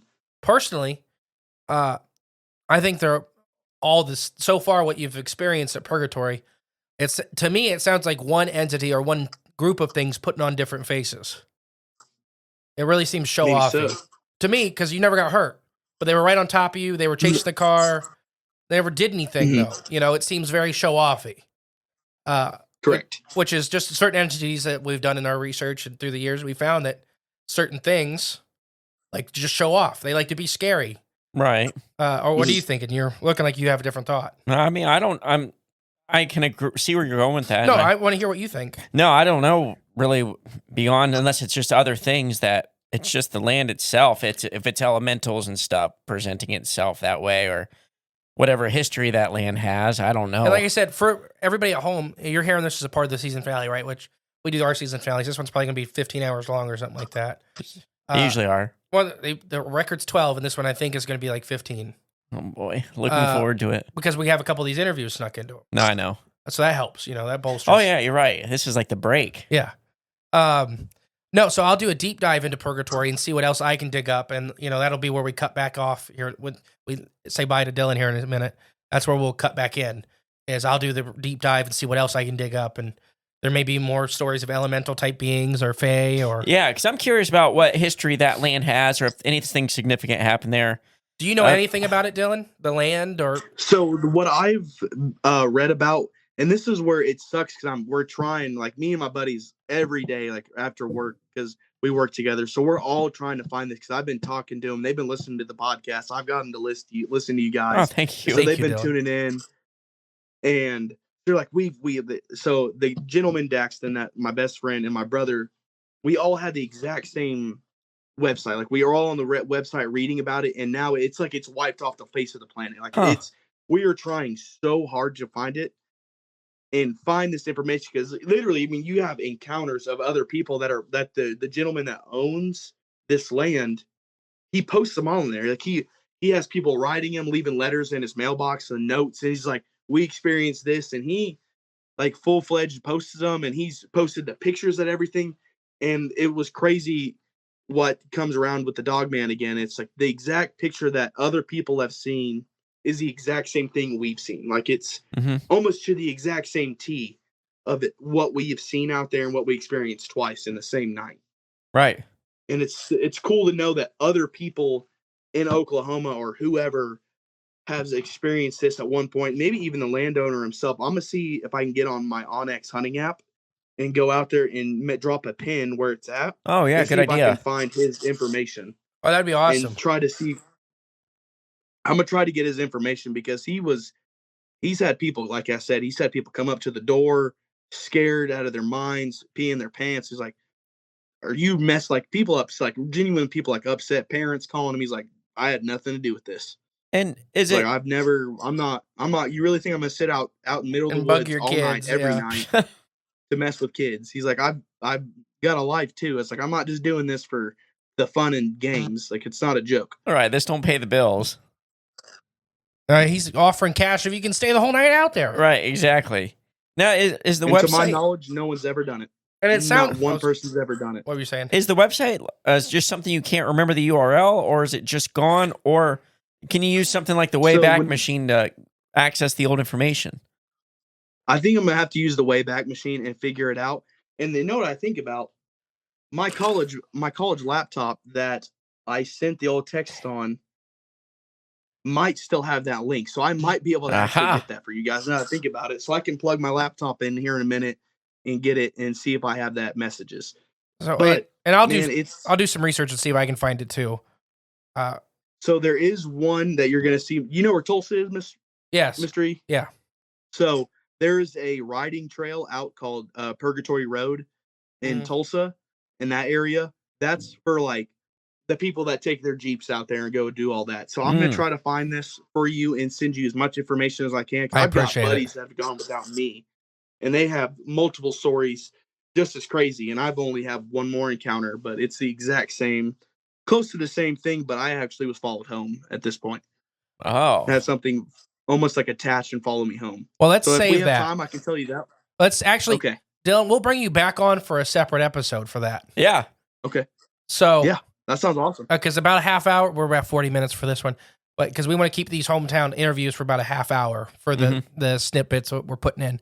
So we'll bring you back on for a full length like episode. We can talk about some of the same stuff you talked about tonight for an interview episode. I'm down for that. Before we go, I want to say thank you for being a part of the season finale. Like I said, you're the first official recording of the season 6 finale. So thank you. Man, that's such an honor. Thank you. All right. Anything to say? No, this is awesome. Thank you, Dylan. All right, guys. We'll be right back here and go. Thank you again, Dylan, for coming on the show. It was a great account. Very creepy place. I do not suggest anybody goes. Well, except Joe Van Gogh. I mean, is he alive? Yes. Is he still him? Oh, now that's a good question. All right. Next state, Missouri. Missouri. Okay, Missouri. I am in Missouri. Missouri. Now, I about said it like that. Missouri. That's a weird one to say. It is. The more you say it, the weirder it sounds. Missouri. Yeah, that sounds a weird one to spell. It's a weird one to spell, and you just want to say it fast. Because if you say it slow, it gets weird. Right, yeah. Missouri. It's not, it's just, is it Kansas City? Yeah, it is. No, is that your guess? It's not Kansas City. I know it's not. Why did I say that? When I was in I think National it is Kansas. Fisheries, I'm going Kansas City. I was in Kansas City, Missouri, and the governor of Missouri said it's Missouri. Ah. Wait. No, I'm not going Kansas City. I'm changing it. You already locked No, it I'm in. changing it. It's Springfield. Is that? Yes. It's Jefferson City. It's neither Dang of it. those. All right. Why is Springfield, Missouri? Why did I think that? I don't know.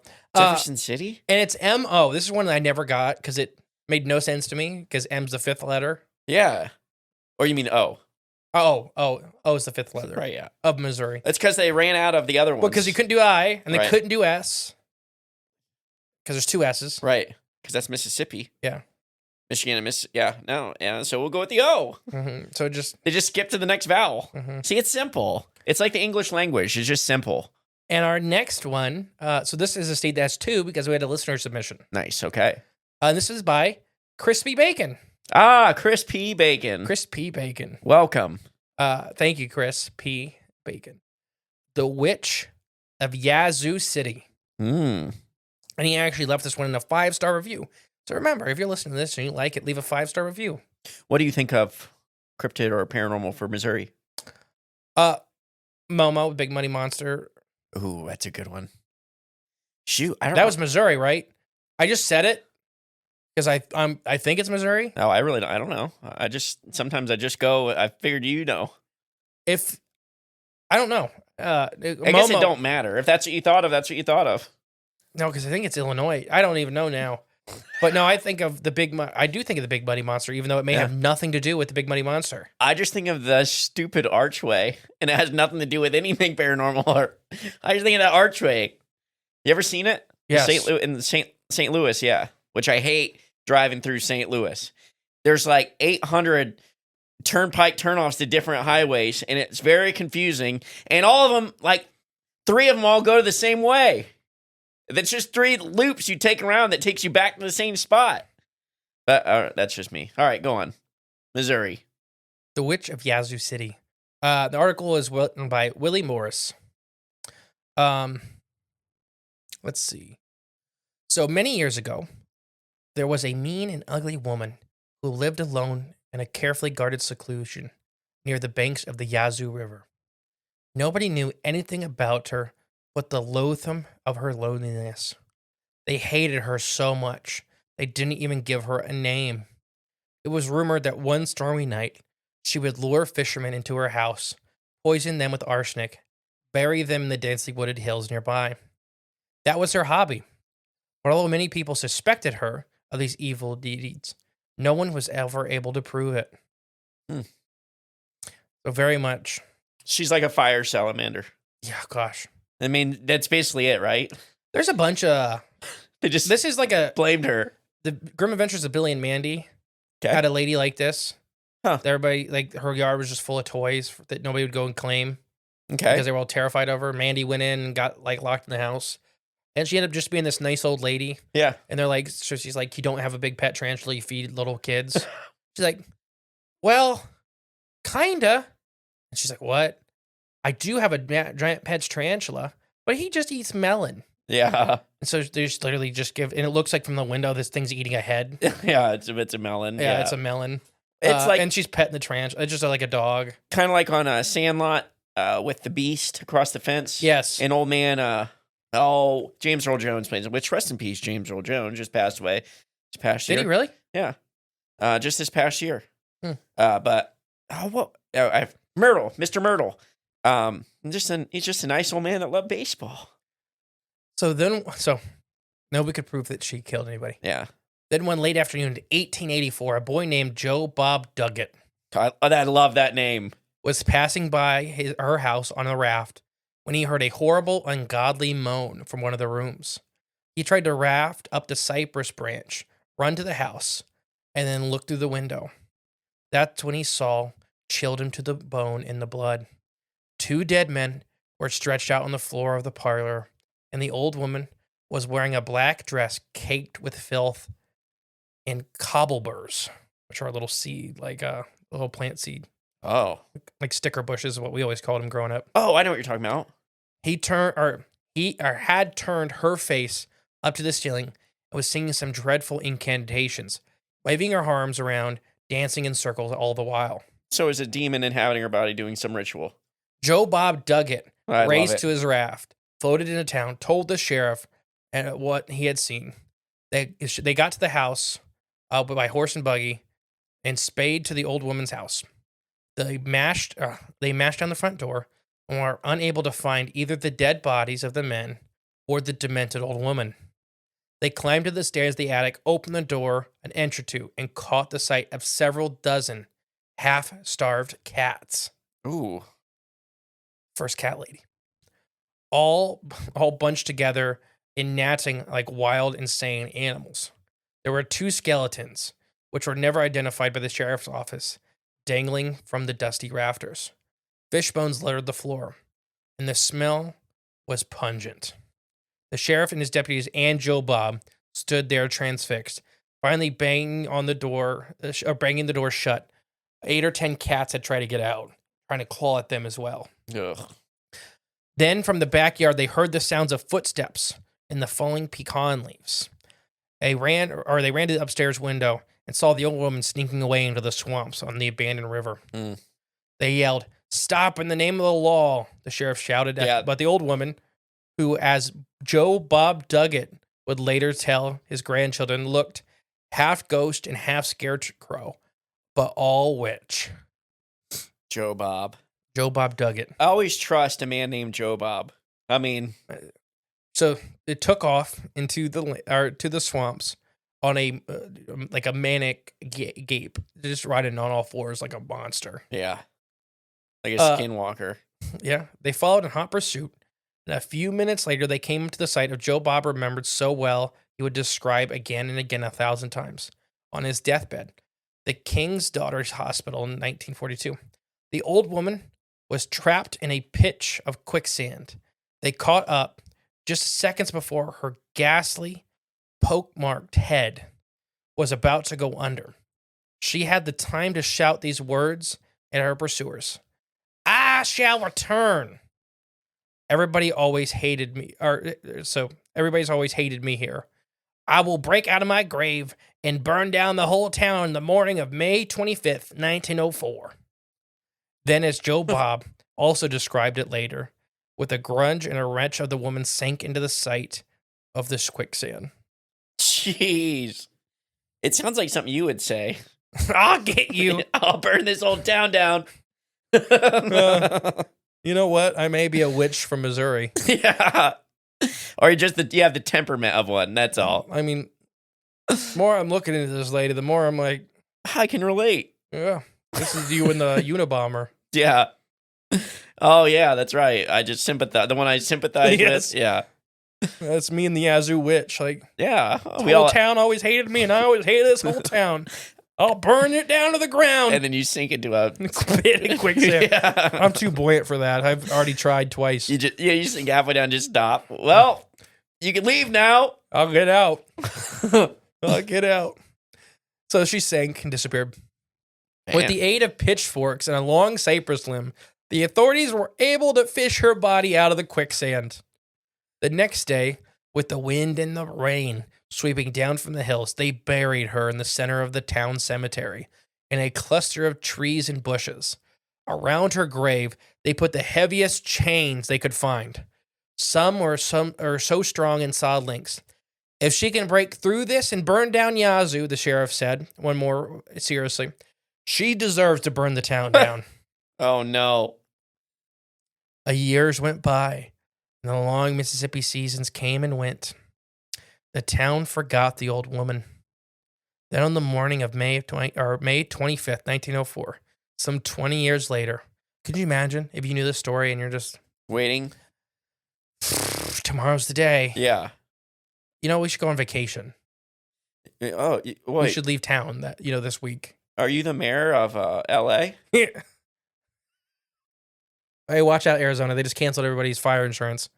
Oh, yeah. Just be aware. In the next, you think If you live in Arizona, that's what happened. I'm just saying. You think the next year it's going to happen? I think it'll be this next fire season. I think in the next 10 years. No, because think about it. They would milk it as long as they could to get the money from everybody. Just wait. You just wait. Anyways, 10 so on the years. morning, May 25th, 1904, 20 years after, Mrs. Polly Wise was planning her wedding. She obviously didn't know the local history very well. As she entered her parlor to show her visitors some gifts, she discovered a small blaze. Suddenly, the strong wind, unusual for that time of year, spread the fire to the adjoining houses. From Main Street, the fire spread to every inch of the entire town through the residential section. The roar of the ever-increasing flames, it consumed and terrorized thousands. The horses shouted of the firefighters. The sounds of crashing walls, the scene of awesome horror, remained a fixed picture in the memories of eyewitnesses long after their lives have lasted. Many fine homes were destroyed, and every bank, every physician's office, every lawyer and dentist, every hotel, every boarding house, every meat market, every bakery, newspaper, and painting office, every church, clubroom, and lounge, every telephone and every telephone pole was burnt to cinder. Sounds like L.A.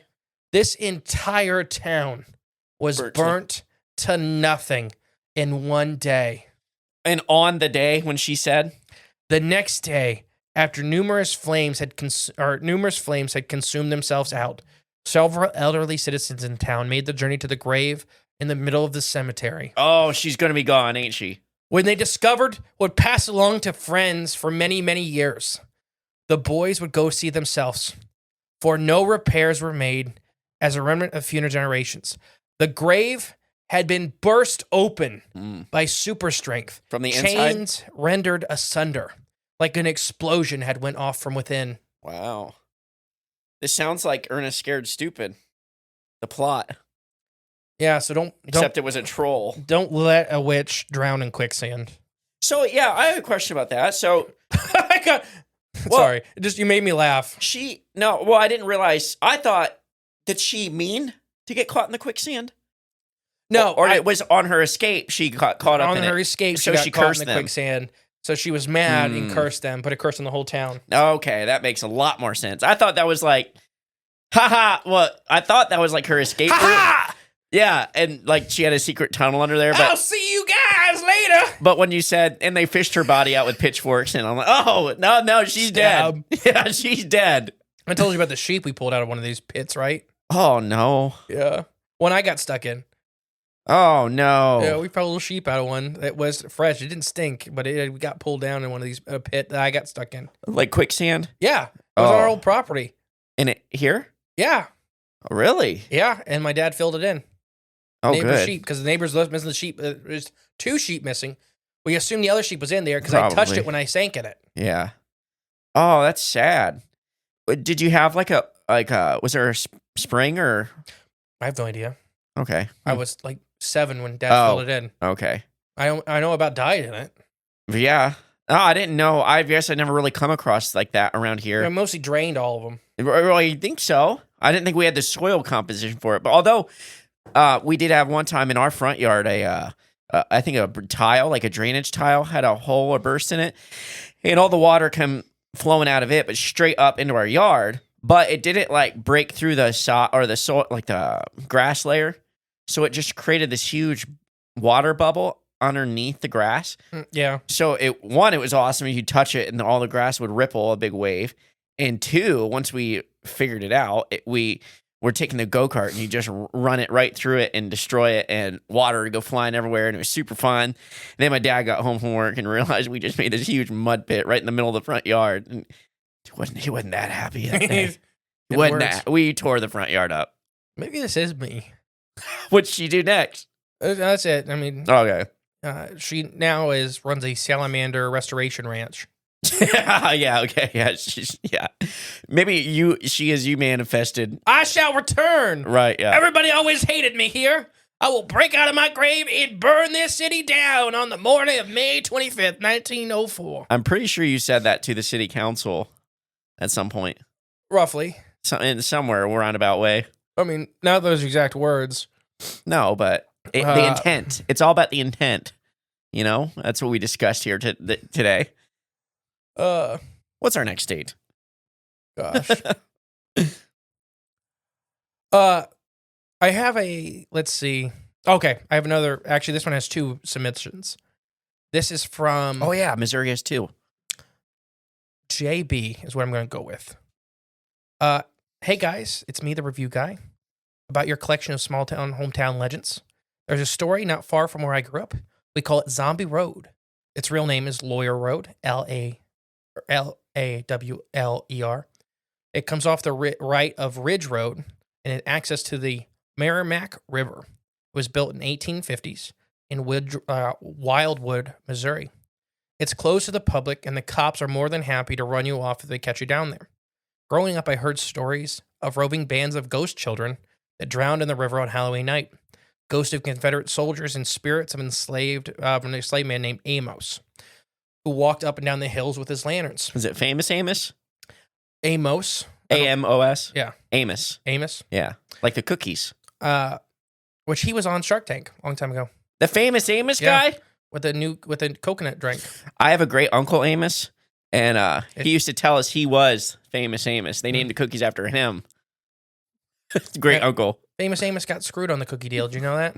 I feel that I'm having a memory we might have talked about this. Yeah. They're good. They're good. No, the cookies are good. Oh.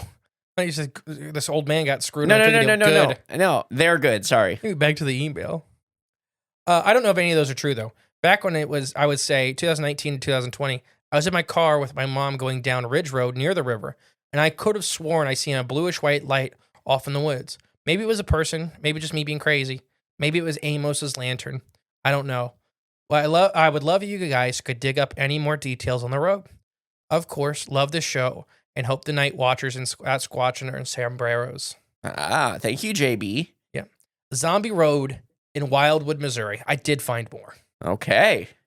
So this is an article from Into Horror History. And they do all kinds of like horror history, locations, all that stuff. So the place, it's a place of legend. Some say it's haunted. Some say it's dangerous to go out there at night. Others claim it's a site of an ancient curse. Let's see what we can uncover from Zombie Road. Like like the letter said, it is on US 66. Depending on the time of year, it runs along a few different places. From 1926 to 1932, it ran straight through the middle of this town named Wildwood. So this road, Zombie Road, is an old historic part of Route 66. Oh, okay. So anybody doesn't know, eventually we'll do a whole series on Route 66. Yeah, just alone, because there's a lot of stuff on that. Yeah, so this is a chunk of Route 66 before they moved it. Huh. Oh, before they moved the road? Yeah. Okay. It's one of the historic parts of Route 66. What, they realized it went through a ferry mound? Yeah, or death camp. Yeah. So Wildwood is a small town with a population of around 35,000 people, located an hour and a half drive west of St. Louis. Like most places along old Route 66, it's full of strange stories, ghosts, monsters, and mysterious disappearance. The name itself, Wildwood, probably conjures images of European settlers fighting against the untamed wilderness, even stagecoaches, train robbers, outlaws fighting local lawmen. Personally, it reminds me of a place of World of Warcraft named Duskwood, a small village, fog-covered trails, stalked by the undead and giant reanimated NPCs. It turns out, sadly, both of those images are horribly wrong because Wildwood, Missouri, wasn't even a thing until 1995. There were a few people in the area and other small towns, historical evidence showing indigenous people lived there as far as 10,000 years ago. Mm-hmm. But knowing Wildwood itself didn't exist until recent brings up more questions about the legendary and dangerous place. The legend of Zombie Road. Near the Merrimack River, on the edge of Wildwood, Missouri, there's a small path tucked away along the hills and the oak trees.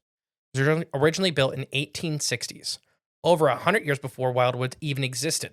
Like I said, there was other towns there, but the actual Wildwood was a newer town. Mm-hmm. Old legend says it says that on the 3.6 mile long Zombie Road runs straight through the ancient Indian burial ground.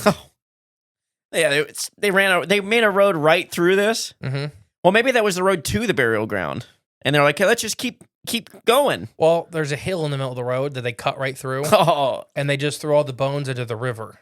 Oh no. Okay. I know you're kind of joking, but you're probably not. Did I say I was joking? Where does it say? I mean, come on. Where does it say that? Where does it say the actual on the river? I mean, no, there is burial mounds here. Yeah, there is Native American burial sites here, and it does look like the road runs right through the middle of one of them. Gosh, I wouldn't be surprised. So it doesn't say that anywhere. I assume they dug through one and threw the bones in the river right there. Because that's what we do. We throw bones in the river. We don't. Humans do. Humans do. No, we drive into the river, Bob. Drive into the river, Bob. What's that from? The Tale of Jonah, Veggie Tales. Oh, nice. They're going to the fish restaurant, and the kids are all screaming in the back, and Bob's like, I don't want to drive into the river. And so all the kids are screaming, drive into the river, Bob. Hikers have reported feeling unsettled. They're constantly being watched, and they've said that unexplained noises along the road, as well as extreme cold spots, with some documentation even having on flare image of actual like cold sumps on the river. Mm-hmm. Some have said mysterious old women yells at passerbys and only vanishes when people get closer to investigate. Legend has it that anyone unfortunate enough to find himself there at night is bound to be chased and probably murdered by the specters of Native Americans, undead Confederate rebels, packs of children's ghosts, and the tortured souls of railroad workers and quarry workers who were killed in accidents all up and down the river. Wow. Packs of children ghosts? Yeah. That sounds frightening. And it's not just the undead that are here, too. There's also tons of rumors of giant shadow people, non-human entities like Dogman, and even a giant serial killing zombie. Oh, wonderful. Great. A 20-foot tall zombie lives here. This is interesting. Mm-hmm. Okay, so I bet you're wondering about the giant serial killing zombie. Yeah. Supposedly back in the 1950s, Zombie Road was located in a hot spot of teens to make out. At some point, a crazed man from a nearby mental hospital escaped, disappeared somewhere along the road, leaving his bloody clothes on the side of the road. He set up resident in the worn-down shack, created a podcast, so sometimes sneaking out at night to go murder teenagers whenever he felt like it. Jeez. He lived the rest of his days happily holding on to the shack and engaging in murder as a hobby, only to die an old man and continuing to haunt it as a giant zombie. Remember Wendigos? The more they kill, the bigger they get. Oh, okay. And they kind of look like giant rotting corpses. Yeah, that's true. Maybe this guy's turned into a Wendigo. Maybe that would be. So that's where the zombie from Zombie Road comes from. Okay. Is that where the name then, I'm assuming? Yeah. There's Well, not, that's what you just said. Okay. There's some variations of the same tale with zombie. Worked at an orphanage, ran by sadists, inexplicable cemeteries, murdered children nearby. A bunch of children from the orphanage were drowned in the river. Is this the Jason, like where Jason, they got the story of Friday the 13th? This is where monsters are made. Yeah, well. How you do it is you kill all the Native Americans. Mhm. You go to their most sacred site. You bulldoze it. You put a satanic orphanage there. You kill the kids in the river. You let a serial killer live in the woods. He starts killing and gets possessed by a Wendigo spirit. Then the other things just kind of start inhabiting. It's like when you build a pollinator garden. Yeah, the hummingbirds will show up. Right, yeah. You got to build the biome. If you build it, they will come. Yeah, that's right. Noah's Ark. This is like anti-Noah's Ark. That was Field of Dreams. Is it? If you build it, they will come. Yeah. When they build the baseball stadium in the middle of the cornfield. Or for I think it was in Evan Almighty, too. Not Evan Almighty, the Noah's Ark one with the other one. Anyways. Bruce Almighty? Bruce. No, I think that was Evan Almighty. Anyways, whatever one it was, they said it too. Oh, okay. Okay, fair enough. Anyways. Or it blames... There's other versions that say that, like I said, the zombie worked at the satanic orphanage. If there's any true, Zombie Road sounds absolutely terrifying. Wildwood's official stance on Zombie Road. So you want to hear what the town has to say about it? Sure. Don't go. That's it? No. No. So what the town says, Zombie Road is off limits after dark. Also, it doesn't exist. What do you mean? That is what the town says. Oh, okay. Wildwood says Zombie Road is off limits after dark. And it doesn't exist. So don't look for it is what they're saying. That's probably because there's never actually a place called Zombie Road. It's It's actually Lawyer Ford Road, like JB had put in the email. It's also created back in the 1800s to access a road to the Merrimack River. In ancient times, way back in 2010, it was freshly paved, renamed Rock Hollow Trail, Oh. and it's now a bike path. Oh, gosh. I don't want to go biking there. Legend has it, it's very hard to find. Lucky for us, you can just, if you type in Rock Hollow Trail on Google Maps, it'll take you right to it. Okay. And it's actually now right started off a place called Al Foster's Memorial Trail, where there's free parking, public restrooms, picnic tables, pavilions, and an arena you can watch dogmen hunt kids. Front row view, yeah. Okay, sure. They also have a little train ride you can ride. Well, that sounds pleasant. Yeah, truth about Zombie Road is it's a dangerous place at night because it's stalked by the police for trespassers and vandals. Local law enforcement carries ticket books and will write tickets for trespassers. There's no warnings on this site. If you're caught there, it is $1,000 for every incident. Dang. Every incident? Like what, being there? So trespassing, and if you're vandaling, so it's $1,000 ticket for every incursion. Okay. And there's no warnings. A lot of places will give you a one-time warning, like right. Kids, don't be back here. But yeah. Wow. Zombie Road. Yeah, they put a little train in it where all the death happened. Right on top of where all the Native Americans buried their kids. Choo choo. It's a cute little train. There's a conductor. You can ride it. Free parking, public restrooms. It sounds nice. Yeah. You know, that's happened with several of these parks we've already kind of gone over. That they just kind of like, I don't know if gentrifying is the right word. They kind of put like a big happy stamp over top of it. Like, pretend like nothing's here. Right. Or don't go out to the park after night. That would be trespassing. That'd be bad. Yeah. For everybody. Right, yeah. You wake up the thing. The dog man is out here at night. We have a deal. 6:30 p.m. The park's his till 6:30 a.m. Yeah. No, that'd be no. No thanks. I don't want to ride the train. As fun as it looks, I'll just pass. I'll just pay us. Yeah. Oh, well, that's that. So those are both listener submissions. So thank you guys. Nice. Thank you guys. They're both really cool, unique. Next one. Okay. It's Georgia. Georgia. Okay. What's the capital? Is it Atlanta? It's Atlanta, right? Are you telling me or are you asking me? Atlanta. I'm going with Atlanta. No, it's actually Kenwood. No, it's not. No, it's Atlanta. Okay. What's the cryptid or monster or UFO or ghost you think of? I think of our buddy Joel Thomas living in the mountains in Georgia growing up.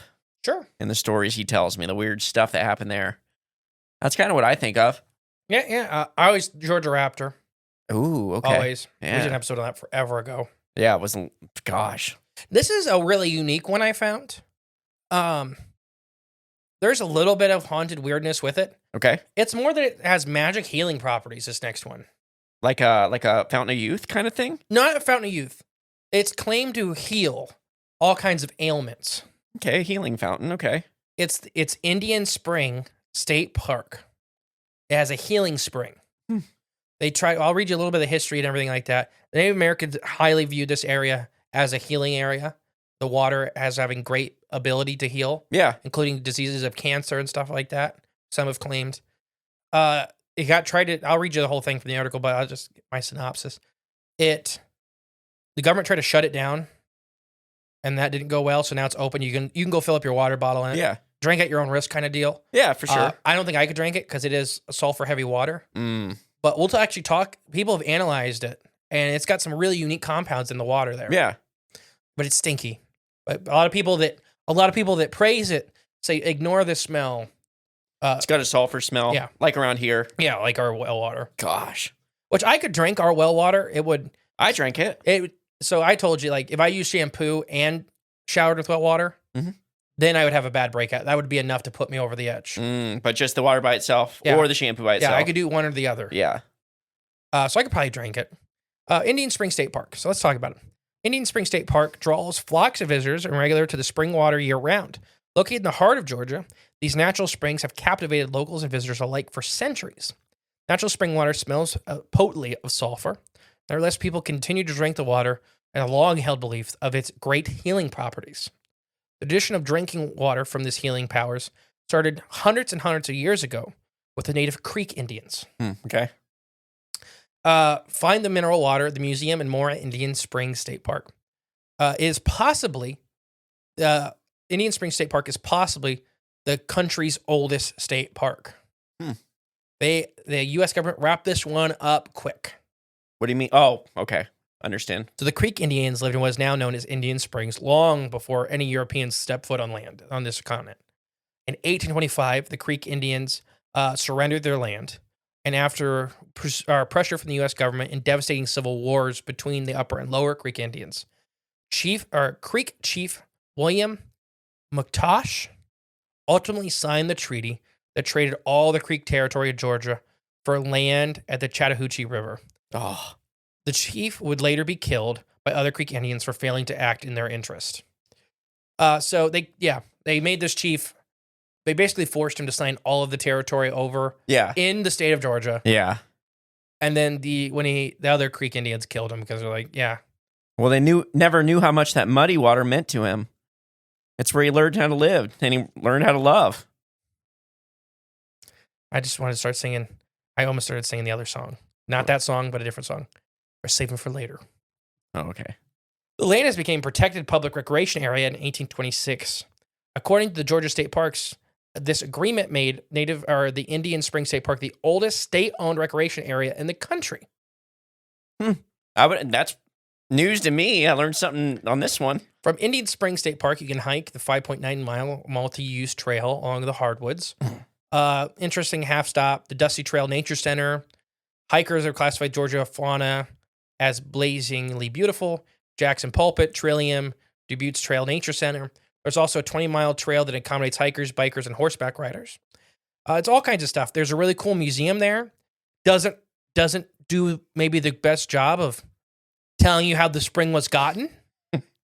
I think it pretty much says, one of the reviews said it basically tells you the Native Americans traded it. Okay. Fair. Yeah. I'm for sure nothing. sure that's what happened. Yeah. Or they did. It just there was guns. Right. Yeah. Traded is the key word. Yeah. So let's talk about the water. This Yeah. water is really weird. I'm interested. So a bunch, like I said, this is hundreds. The story in America for this is hundreds of years old and thousands of years old for the Creek Indians. Okay. So scientists have gone back and forth. I found several universities have done heavy research into the water composition. You can go to those spring houses. You could take water bottles and fill up water and leave. There's a big sign, drink at your own risk kind of deal. Yeah. But hundreds of people do it. There's people that bathe in it for cancer treatments and stuff like that. I don't know. Just saying I've seen people claim that. Mm-hmm. So the mineral-rich water is free to contain and take home. Anyone is allowed to visit, bottle, and take the water home. Dense water home with it free for them. Some have claimed that it's the only water they'll drink anymore. They come down once a week, fill up gallons and gallons and gallons of water, take home, and this is the only water they'll drink and bathe in. Well, if it's healing water, I mean, you spoiled yourself. Why would you go back? There is a well you can fill your bottle up with healing water. The park places an actual limit of 25 gallons per vehicle and prohibits the use of glass containers, so there's no glass ends up in the spring. Oh, okay. So, Okay. so Well, they just because it's like concrete and rock around yeah, it. you don't want They to don't break. want you to drop in Yeah. because kids playing like people, they don't want glass there, and I get it. I'm That all makes for no sense. glass in these That makes things. sense. I was But- just thinking like, They limit 25 gallons a day per vehicle, okay. just so everybody can use the spring. Because sometimes there's a pretty big line, Yeah. so you don't want to be stuck behind somebody doing like 200 gallons. Yeah. So that's the only real limit. But as far as I know, if you go home, dump it, get back in line, they really don't care. Yeah. They just okay. don't want you to sit there and try to fill up 200 gallons of water all while at once. there's yeah. 50 people in line. Waiting, yeah. This reminds me of when I was in high school, we learned in French class. I think I talked about it on here before. Saint Bernadette of Lourdes, France. Okay. So she is a saint now, but when she was a kid, she was having visions, and the visions it was of a woman, and basically telling her to go to this spot, this grotto, and she labeled herself as the Immaculate Conception. That's what the woman, the vision was telling Saint Bernadette. And so basically it led her to the spot and told her to keep coming here, and then told her to dig here. And she did. And when she dug up, she unlocked a spring, but it was a healing spring. And just like the one you're talking about here in Georgia. And so I wonder if like the water chemistry is similar, but people still to this day will pilgrimage to this spring because they built like a chapel or something over it. And the thing with Saint Bernadette, which is pretty crazy now, I think her body, at least this is back when I was in high school, still on display. And I think this was back in the... This lady doesn't rot. Yeah, sure. Her body doesn't... this was here back in the 1800s. Yeah, her body hasn't decomposed. It says here online that it is... where did it say it? That her body is... what's that word? It's just it hasn't decomposed. It's untouched. Undecomposed. Yeah, that's the word, yeah. There's a better word for it, but... So let's talk about the healing of Indian Springs. Okay. There are rumors from locals and visitors alike. Some people have traveled thousands of miles for this water. Okay. It cures all kinds of benefits depending on who you talk to. Specifically, there are artisans, spring water healed, they say, treatments for digestive issues, gout, rheumatoid arthritis, and even cancer was the big one that was claimed a lot. Mm. In a 2017 article from the Jackson Progress August, Sherry Ellington reported the water revealed several minerals present in the water. Some of the minerals include silica, chlorine, sulfur trioxide, carbon dioxide, sodium oxide, potassium oxide, lye, magnesium carbonate, and many more. Mm. According to the study from the Medical University in the Netherlands, these minerals can have favorable effects on the human body. This includes positive effects on blood pressure and other bodily processes. Mm-hmm. Many people have believed that the minerals can even cleanse toxins from their body. Plenty of people say, like you kind of made the joke earlier, that after they drink this one time, they will never go back to normal water. They won't drink well water. They won't drink city water. Why would you? I mean, come on. I mean, there's a couple groups that like drive hundreds of miles a week. Just to get it. This is all the water they drink. Yeah. So they camp near their healing springs. And this is one thing I would like to take everybody down. You can camp right here at the healing springs. They have 60 or 60 tent trailer and RV spots. Nice. $30 a night. They have laundry. They have restrooms, pavilions, bunch of hiking paths, fishing, all that stuff. That'd be nice. It's a really cool state park. Yeah. I'd love to learn more from the Creek Indians. It's a tribe I don't know much about. Mhm. I don't know a lot about any Native American tribe, but I know Right. more about others. But it's really cool. That's neat. So I would love to go down there and spend a weekend or something, yeah, Drink from the healing waters. I would like to just lay in it. I have enough problems. So I just want to True. The boil might start boiling. it's working. It's like chemical reactions It's trying to working. heal you. It's sulfur burning may off. kill me. Well, you might be right, actually, yeah. You'll come out Burn off the demons. I would say you'll come out completely hairless. 200 pounds lighter. No hair on your head, no beard, nothing. I'm But fine you with feel that. great. I'll give up my hair if I feel great. Everybody, if you've never seen a picture of me, I'm a very big hairy man. Okay. Yes. I mean, You're like Sasquatch. I'm not tall, but I'm heavy and hairy. You're poofy. Like a mammoth. Yeah. More like a mastodon, but that's fine. Yeah, you're right. You want to do one more? Yeah, let's do one more. It'll be a little longer than the rest of them, but Yeah, let's do one more. We're at the hump. this one's a weird one. Wisconsin. Ooh, Wisconsin. Do you remember What? the capital? Oh yeah. Wisconsin. This is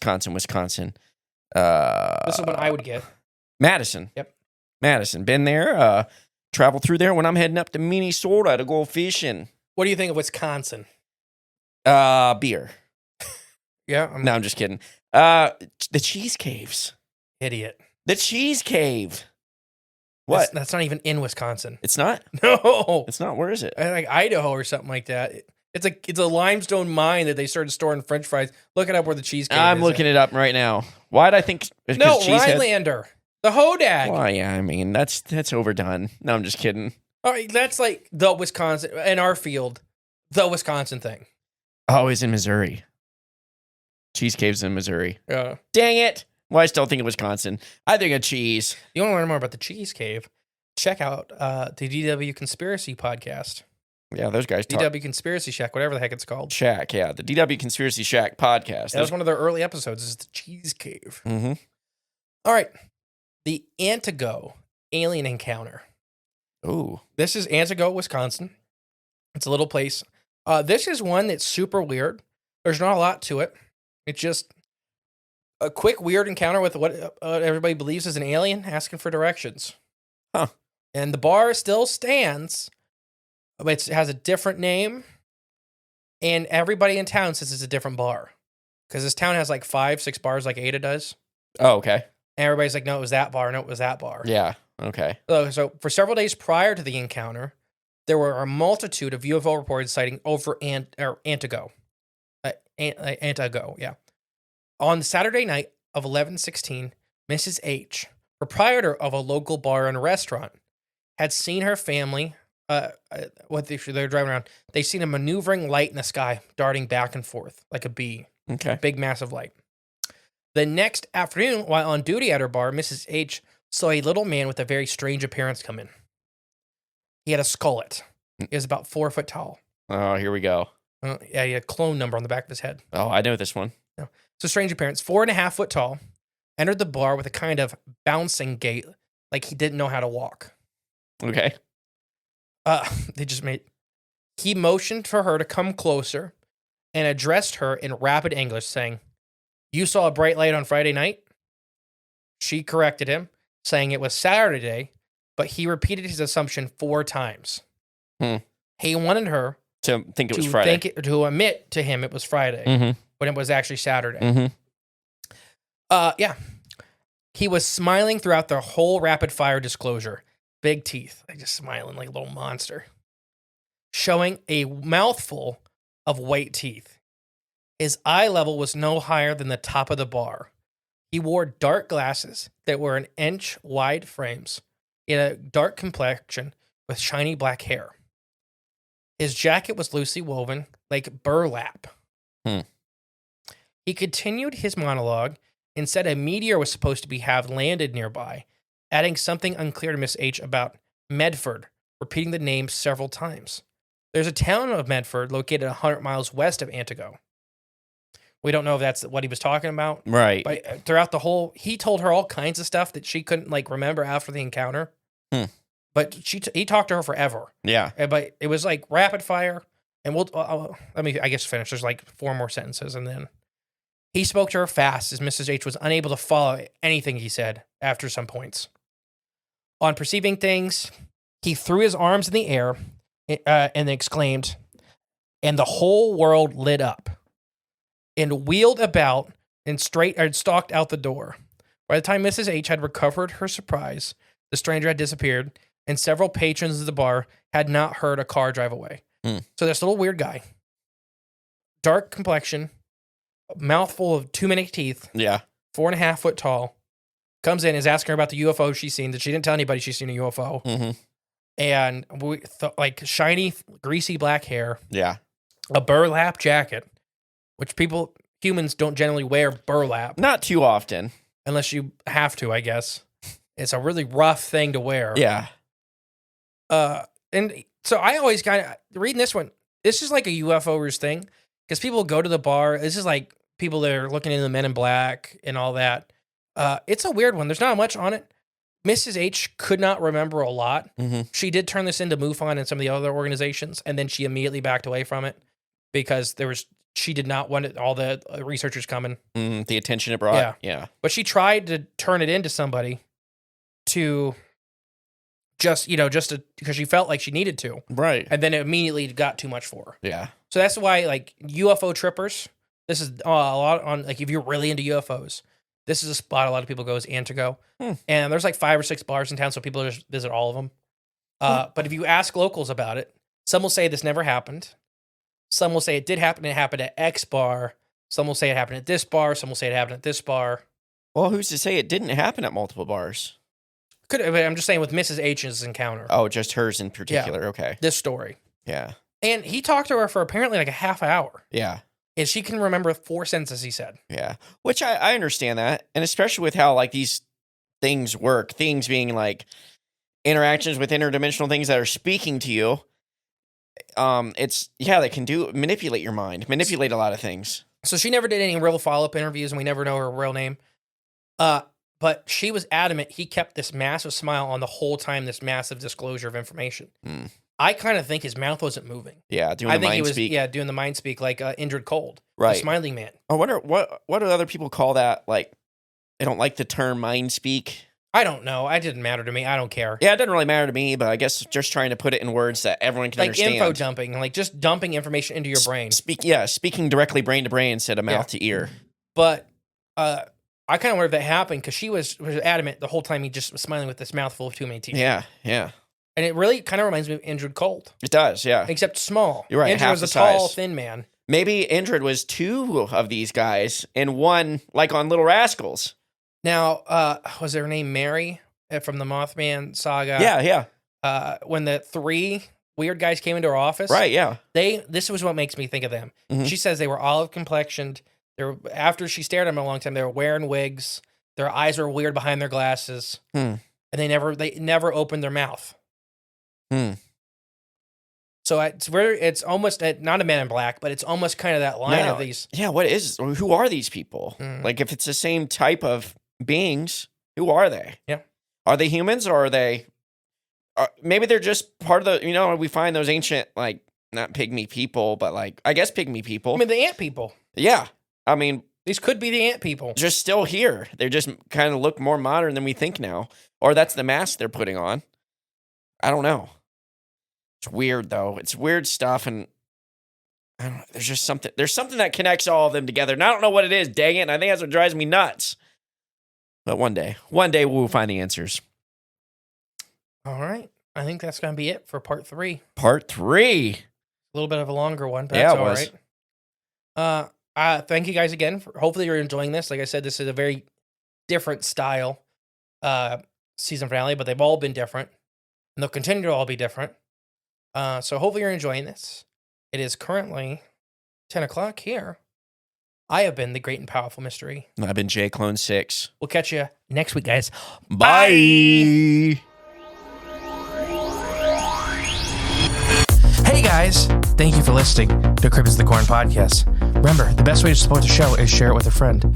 But if you are craving more of the Jade clones and more from Mr. E, there's always extra content on Patreon and our paid member space on cryptidsofthecorn.com. We'll catch you next time with more exciting, fun, and informative information. Bye.